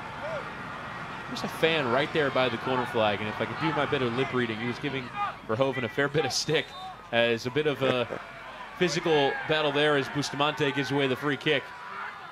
Very close access to the players there by that corner flag. He was right there having a go at Noah Verhoeven, the 18-year-old, getting a nice little taste there of professional football. Yeah, he wasn't asking him for his Instagram account, that's for sure. He said, He said, yeah, but that's especially for a teenager like Noah Verhoeven, that's part of being a professional, is having to deal with the negative energy from the opposition. We'll put it that way. Very delicately put by you, George. Yeah. Martz will try and charge around Bradley Camden-Fewo, and he'll be out for the goal kick as Camden-Fewo, the Paris native, as you have a look here. There he is, right there by the corner flag. He's got some funky sideburns. Like, what kind of? It's weird. That's all right, though. Hey, that's part of the fan experience. Life in pro football. Yeah. You see there a little bit of a helmet slash bandage there from Kyle Reinisch, the goalkeeper, who didn't watch from the opening whistle this one. Goalkeeper Reinisch and Kyle Gregg coming together as Austin Martz is on a rampaging run forward. Here's Herzog on the edge of the area, tries to return for Martz. It might still be on for St. Louis, but it was too tight of a space to try and work through. And I thought Herzog tried to squeeze that ball in when Martz was surrounded by two players and marked pretty tightly between two players. I thought Herzog was going to turn toward his left and then maybe get a shot on frame. Dakers was running down the left side as well, so but that's a positive sign. But Austin Martz, you can see he is a fast player that can get to top speed pretty quickly, and he was able to use his strength as well, low center of gravity and strength, to shake off Camden-Fewo and get toward the penalty area. Reynolds cut out there by Ribeiro in midfield, but David Ribeiro unable to keep it in play. The Brazilian has spent a majority of his career, though, in the United States. Missed the majority of 2016 with back surgery. As you will have a change here. Coming off is Christian Cheney. Put in more than a decent shift tonight. Coming on is Agustin Chavez, 28-year-old native of Los Angeles, playing football in California. So two of the front three this evening for Fresno coming off in the second half, and Chavez will come on, another player with ties to Sacramento Republic, where Fresno manager Adam Smith was last. 60 appearances, 4 goals and 3 assists, 29 starts last year, finally breaking into the team on a regular basis. And now will come in for Christian Cheney. And Cheney putting in the hard work, as you mentioned, but he just was starved of the service that you want to give for your strikers, your center forwards, your goal scorers. So, and to track back defensively, put in some work. See if things change now with the substitution. Sean Reynolds for St. Louis. Goals coming either side at halftime. It was first half stoppage time when St. Louis won a penalty converted by Corey Herzog. And less than 2 minutes into the second half, on Pablo Caffa with a flicked-on header from almost the edge of the area, getting enough loop and power on it to get it past Jake Fennelson of St. Louis. As the ball is clipped over the top in the direction of Martz. It's away by Camden-Fewo, and it's a throw rather than a corner. Now we're seeing with the substitution, seeing Juan Pablo Caffa is pushing up more into an advanced role, a higher role, basically another forward up top with Bustamante. And Chad is in the middle, in the midfield as well. So we want to get Caffa in further advanced, more dangerous, higher attacking positions. Now it's just a matter of Fresno of winning this ball back and getting the possession. This will be a throw in here.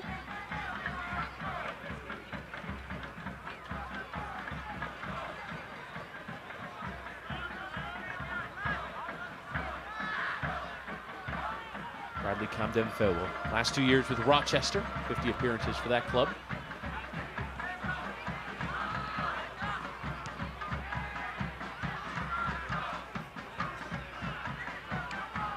Be sure to visit one of the 7 local St. Louis area Toyota dealers near you.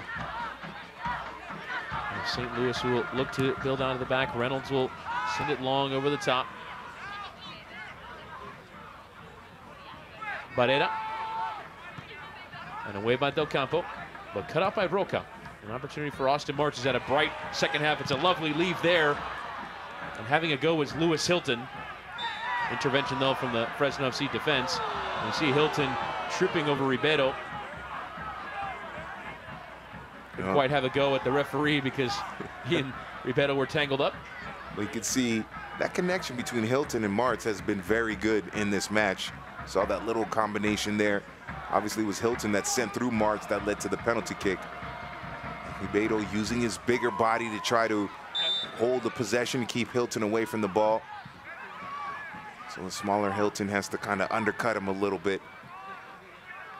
But we talked about Cheney putting in a hard shift in this match. Ribeiro has put in a hard shift in the midfield as well. Hasn't been able to push forward and help out in the attack as much as he would have liked, but still, I'm sure that Adam Smith appreciates the effort. Nearly well done there by Corey Herzog, but cut out by Cazares.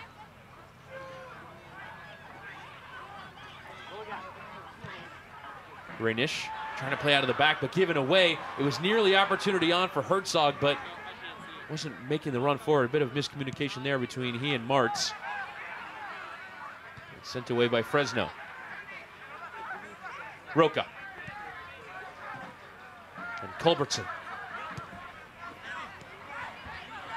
Dakers enjoyed his 1v1 runs this evening. 13 against 13 on that left-hand side for St. Louis. Navarro has been equal to it more than a few times, though. Yeah, Navarro, what he's done is used his body and forced Dakers out wide. And in a couple of occasions, actually uses bigger body to get in between the ball and Dakers, and Dakers just hasn't been able to get around him. So good adjustments defensively by Beto Navarro on the right side of the Fresno attack, right side of the Fresno defense, left side of the St. Louis attack.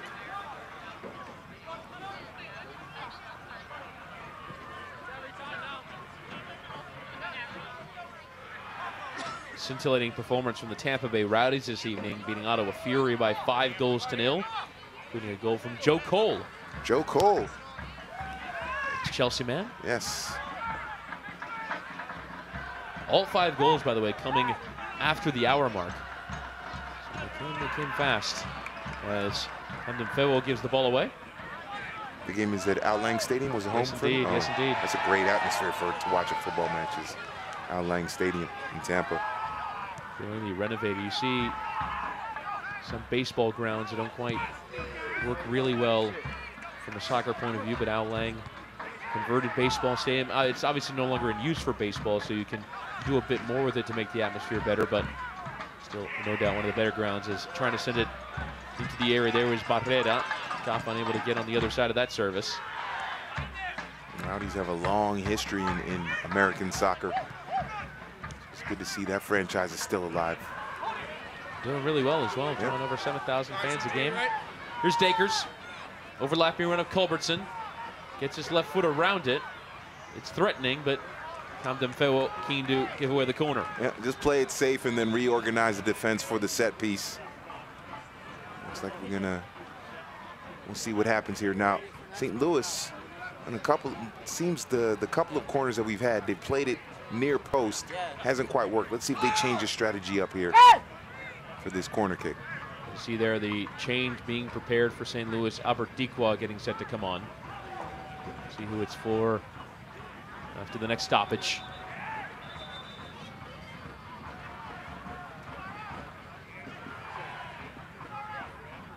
This is another Electro Savings corner. Culbertson and Hilton potentially over it.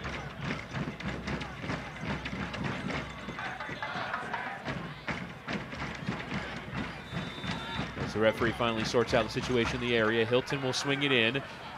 Flicked on header there in the middle of that area. It's still on, and it's cleared off the line. Danny Barrera on that post duty, getting the job done and keeping it 1-1. Still though for St. Louis. Coming together there between the substitute Cazares. Oh, Roca is the one that got that back heel on frame. That would imagine your first game for your new team and you score a back heel to give your team the lead in the 72nd minute. That was well done there by Roca. The ball was sent in. Barton is the one that got a touch onto it sending it to Roca, and then Roca backheeled it, and as you mentioned, Chris, Barrera clearing it off the line. But chaos in the area for Fresno, and St. Louis almost take advantage of it. We have a double substitution being prepared as Christian Volesky now being prepared as well. On the edge here is Greg, the losing out. Away by Ribeiro. Here is Roca. Now that opportunity to restore the St. Louis advantage. Sam Fink. Can he find the right service? Looks to play it here for Barden. Well done to keep possession. Lewis Hilton. Back out for Fink, who will just clip the cross in first time. Flicked on by Greg. On the back post is Herzog. They can only keep the ball in play with Dakers. Cutting towards the byline. Left-footed service takes a deflection off of Barrera on the way through, and again a corner. Another Electro Savings corner here for St. Louis as we have a look at the last bit of service that nearly led to St. Louis' second. It's the initial header by Fink. Yep. And then Barden, and then there you see the flick attempt there. There's Danny Barrera, nearly a brilliant goal. Yes. To open his St. Louis account in his debut. Great vision by Barden to see Roca unmarked, and then Roca the backheel imagination. As again the corner is sent in, this time Reynish will punch. Culbertson will maintain possession here through Sean Reynolds.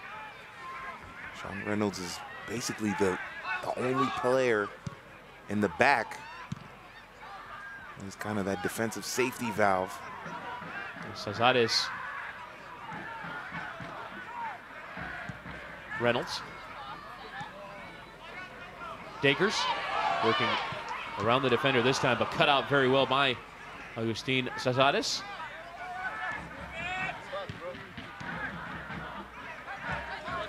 Hilton and Culbertson.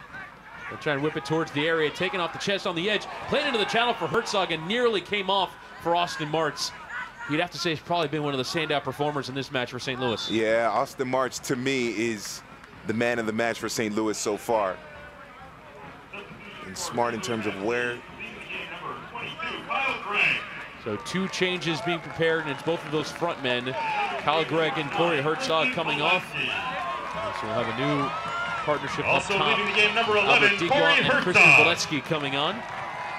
Dikwa, a 20-year-old Cameroonian, Volesky, 25 years of age. One of the few returning players for St. Louis. Scored 8 times in 30 matches last season for St. Louis.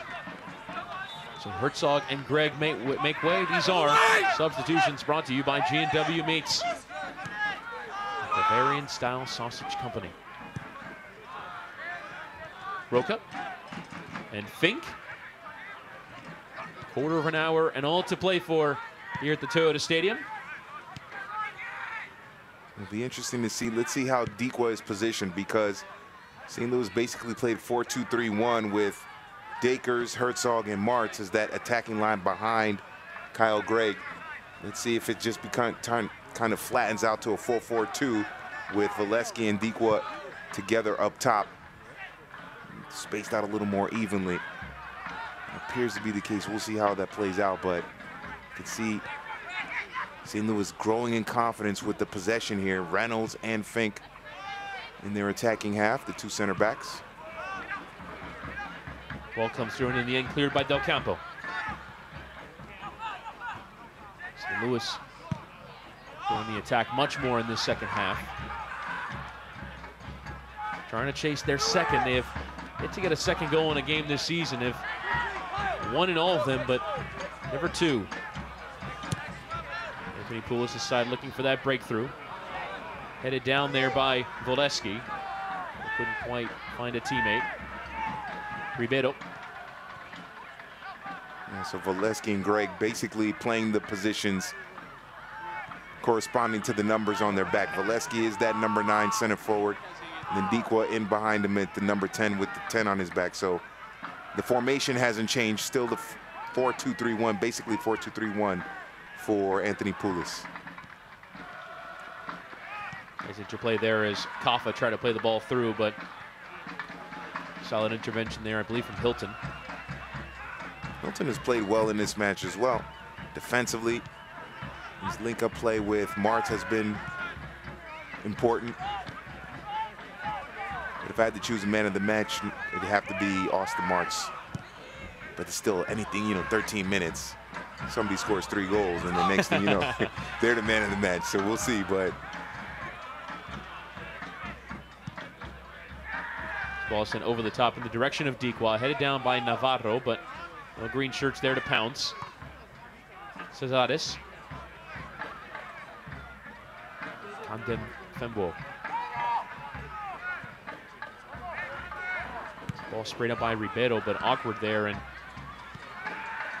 Fresno forced to concede possession. Dequa tried to turn, but was caught there by Ribeiro. Be a free kick. Yeah, Ribeiro has no argument there.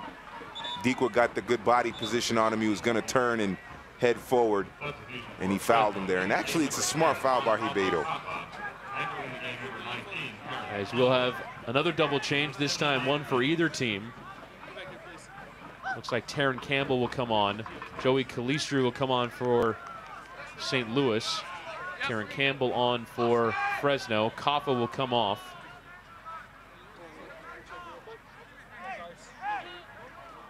It's interesting. It's interesting. Kaffa, after the goal, probably had 1 or 2 touches. That's mainly because St. Louis has just dominated the possession here in the second half. They tried to pair him up top with Bustamante. Didn't quite work there, just because Fresno barely had very little of the ball after the goal. Joey Calistri. So it is Kaffa off and Campbell on, and it is Martz off. So our standout performer in our judgment has come off, and coming on is Joey Calistri. Joins from Chicago Fire after a season on loan with Tulsa Roughnecks. Once again, these substitutions brought to you by G&W Meats. This will be a throw-in for St. Louis. Culbertson trying to work around the defender Ribeiro, but just eventually shouldered off of it. Now a counter-attacking opportunity on. Nice flick there. Here's one of these substitutes for Hoven. Verhoeven. Gonna work around the defender Dakers, and is judged to have been fouled. Verhoeven might have lost possession even before that challenge came in. That's what Dakers would argue. I think Dakers has a good point here. Verhoeven surrounded by 2 players, Roca and Dakers. He tries to get around Dakers. It looked like Dakers' left arm was pulling or grabbing Verhoeven's left arm as Verhoeven tried the little swim move to get past Dakers. Maybe that's where the referee saw the foul, but it was good transition defense by St. Louis. There are 4 attacking players for Fresno going forward, 7 for St. Louis in defense. So good transition defense for St. Louis. So it'll be Barrera to swing it in. Clipped in towards that penalty spot. Still out in the air for Ribeiro, who had a first-time strike, but couldn't make its way through. Plenty of power behind it, though. It was actually good service into the area as well. St. Louis, once again, just getting the bodies back, not allowing that ball to sneak through. Fresno so looking in at the opportunity. There's Reynolds who got something on it. Couldn't get through Dakers on the way through. Ribeiro, or Dequa even. Yeah, Dequa was there. Ribeiro is the one that took the shot, and he put a lot of power into it. Got a good swing into it. Brave defending there to keep it out. Poorly given away there by Roca in midfield. Here's Ribeiro. Verhoeven. Electing to maintain possession. There's a counter-attacking opportunity on as the ball is lobbed in. Catching practice for Jake Fennelson. Fresno, once again, forced to play the ball over the top, trying to skip the midfield and trying to skip over the St. Louis back midfield and back line by playing it over the top. Strategy that did not work in the first half, but it's because St. Louis so well organized defensively that they've been forced to do that in the first half. About twice we've seen it here in the second half for Fresno. Just hasn't quite worked. It's not intentional. Fresno doesn't want to play the ball over the top like that. They just have been forced to because St. Louis have been so well organized defensively. Camden Febo cutting it out. Nice flick there from Bustamante. He's starved of the ball. Trying to flick down the line for the substitute Campbell, who is charging forward. In the end, I believe it is a free kick given against Sam Fink. Campbell is out on the left, Verhoeven on the right. Del Campo. Cazares has moved into the midfield, so it's like a another 4-2-3-1 situation for this time for Fresno. You see Barrera as well kind of drifted out to this right-hand side. Yep. With Cazares moving into that midfield area. He also did take the captain's armband from Kaffa when he came off. One Barrera and Verhoeven, a youngster. So you put him on the same side as Barrera with that experience. Kind of give him a little bit of cover, especially when it comes to the possession and holding the ball. Verhoeven trying to maintain possession, but the ball is sent long in the direction of Valesky.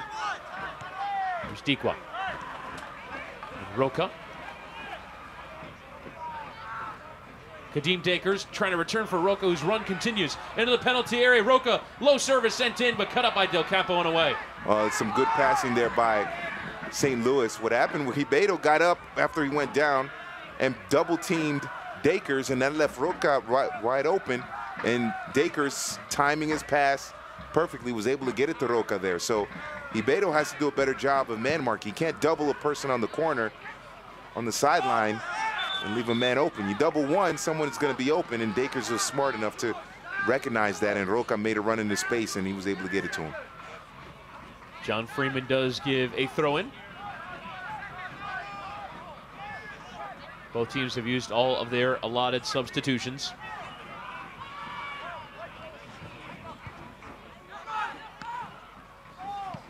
Taken down off the chest by Valesky, and both benches appealing for the ball, and the Fresno FC claims heard more strongly.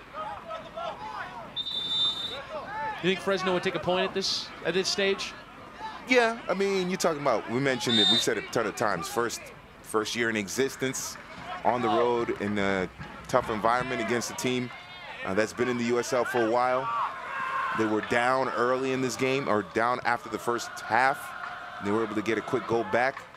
I think, obviously, they would have liked to win this match, and they still could. Obviously, we have less than 5 minutes left, but to escape here early season, new team with a draw and a point is a positive step for them. Nicely done there in midfield, one there by Barrera, trying to send a few white shirts on their way. As Fennelson will clear. Dakers, heavy challenge coming in there from Barrera, play on. This long ball is sent and cut out eventually by Corey Brown. Campbell losing out. Jonathan Barden. St. Louis have to find a way to get Dikwa more touches. He's in there to be that playmaker behind Valesky. Playing long balls and getting over the top. It doesn't quite work, trying to surpass him, but Dikwa's smart, getting himself into space. Ball is sent in there by Barden. Reynolds and Fink. Does seem difficult, and I imagine my words will pay here, but it does seem difficult to see that either team will find a way through. The ball is sent up long towards Valesky. Cut up by Navarro, Verhoeven. Again, only as far as Reynolds. Yeah, for Fresno, it's going to be, if they're going to get a goal here, it looks like they're going to have to do it on the counter, because St. Louis has just been possession heavy in this second half. And for St. Louis, Dikwa's in the middle, big body. They have to try to connect with him. Roca as well through the middle. Reynolds trying to play into the channel to the run of Valesky, but a bit too close to the goalkeeper, Kyle Rainish. Trying to see that you mentioned playing through the channels. That's the best way to do it. Try to play through the channels, keep that ball on the ground. Try to get Dikwa involved, get Roca more touches in the last few minutes here. It'll look more dangerous that way. Verhoeven. On to his left, the cross is sent in, cut out by Hilton. And also doing well to calmly play out. Dean Dakers under pressure there was Roca. There the shots for man on. Well heard, and he plays on here for Dakers. As a run of Dequa available, he'll play him in. Might be too close to the touchline. It is indeed. Select is the official soccer ball of the USL. For the latest Select products and special offers, please visit selectsportamerica.com. Receive free shipping on orders over $50. See Dequa trying to, you seen him on the right, on the left. He has that liberty to go where the space kind of calls him to go. And he tried to play him in the space there, just the pass was a little too heavy. But that's the way St. Louis have to do it. And you can see Roca, you can see the value of Tony Roca in this match. As we will have a booking coming up here. We're going to have too many. And it is Danny Barrera who will take the yellow. Beto Navarro is already in the referee's book. You see there catching Dakers. Oh, if he doesn't pull up, that's straight red. The way he came in, it was reckless. That leg is swinging. And if he goes all the way through and kind of continues the technique, if you will, that's a straight red. He's lucky he pulled up at the very last second. And that's why it was yellow. But if he goes all the way through, that's straight red. Lewis Hilton over the free kick.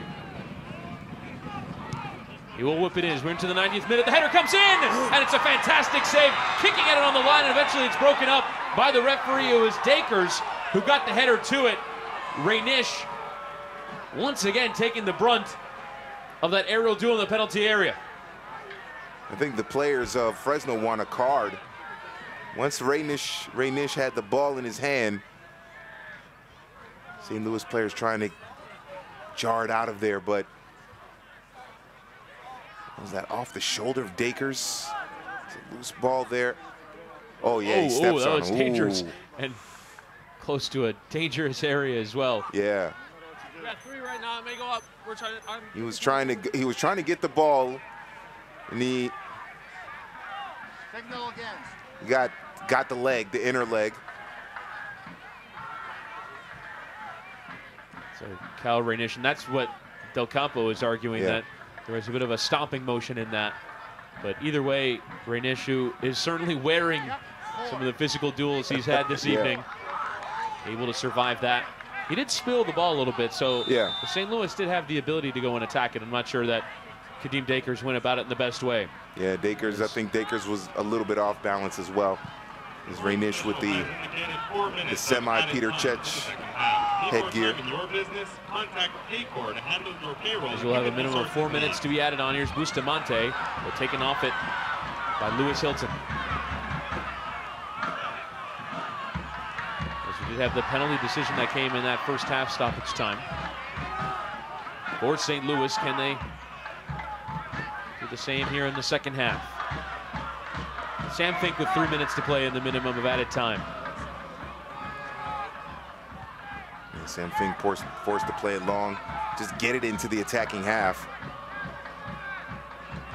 Bring it back is Hilton. Hilton is being well marked, so it's hard for that back line to play him through the middle. As Reynolds too will try and send it along towards Calistri. Charging forward is Barden. Decent opportunity for his run to continue. Out wide for Calistri. His left-footed service sent in towards Dequa. Cut off by Del Campo, and it was actually a coming together of their heads. And straight away, the training staffs for both teams called out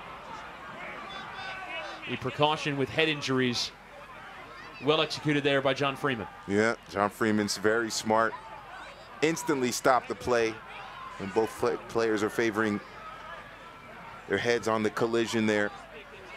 Cannot waste any time. The minute you see that, as a referee, you have to immediately stop play and get attention quickly for both players. Dequa appears to be okay, but Ramon Romantin del Campo is the one that's down.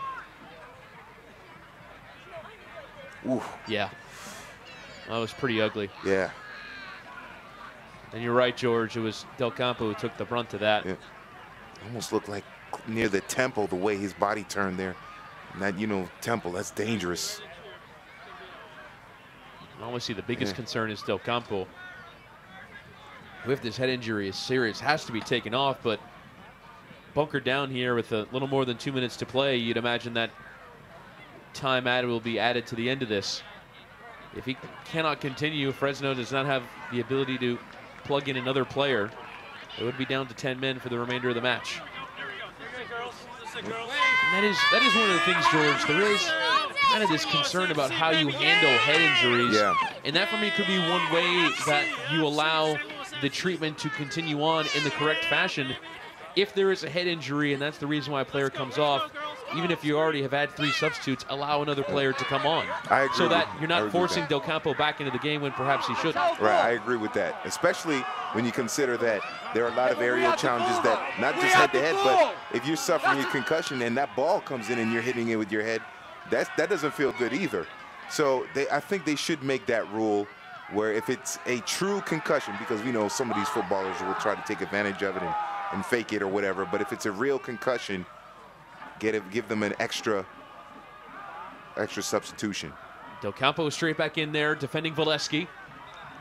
And Hamdan Fewo doing well to earn the goal kick.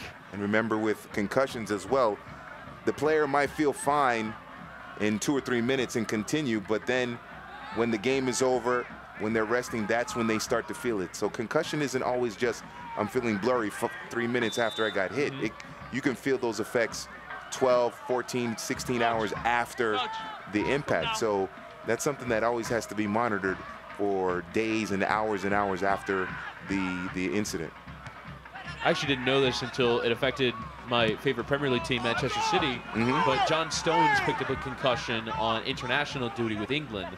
And now the rule in the English FA is that if you get diagnosed with a concussion, you can't play in a game for 7 days.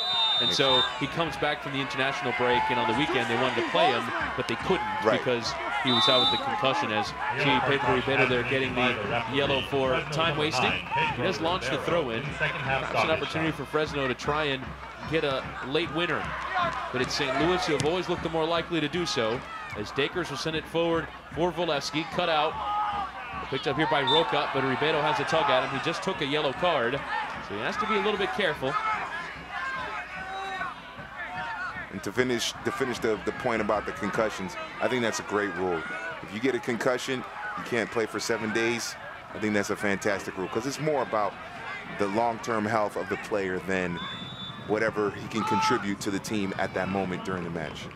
One last opportunity for St. Louis to be whipped in by Lewis Hilton. And it does come in through the mass of bodies. It's still on, but eventually away. I think it was Bustamante who clears. As the Fresno FC bench is screaming at the referee for the whistle to go, as Culbertson will try and launch one in.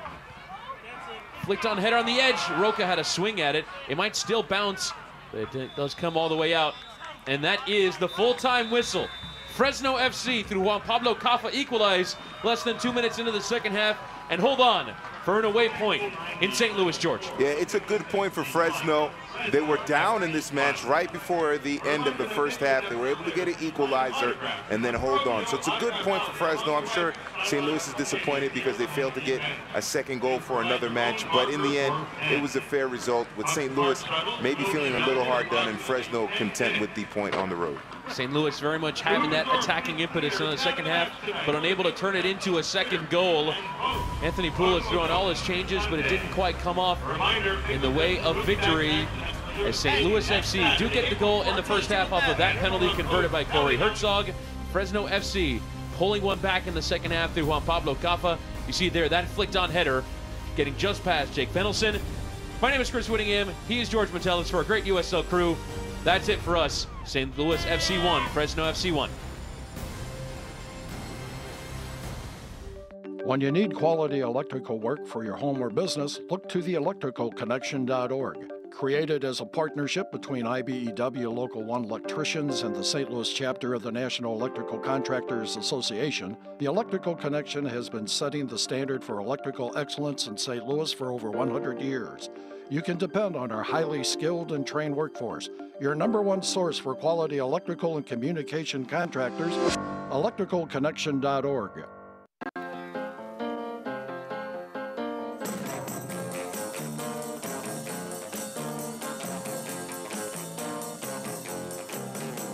The best things in life are free, but you can give them to the birds and bees. I need There's There's really only one place where the carpets are always red and the stars are everywhere you look.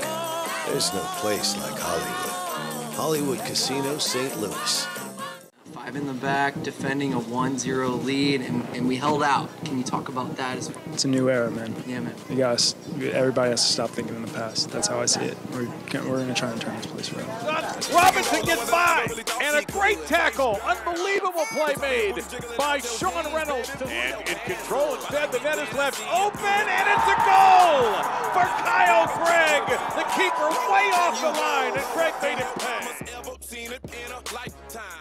Spring is coming. Enjoy the season with a great deal on a new Toyota. Like low APR financing on the technology-loaded Corolla, the adventurous RAV4, the rugged Tundra, and more. I'm rebuilding the deck? Yep. Okay. Lease a new 2018 RAV4 for $229 per month with $1,000 lease bonus cash. Or get 0% APR financing plus $500 bonus cash. Ready, set, go get your Toyota today. Toyota, let's go places.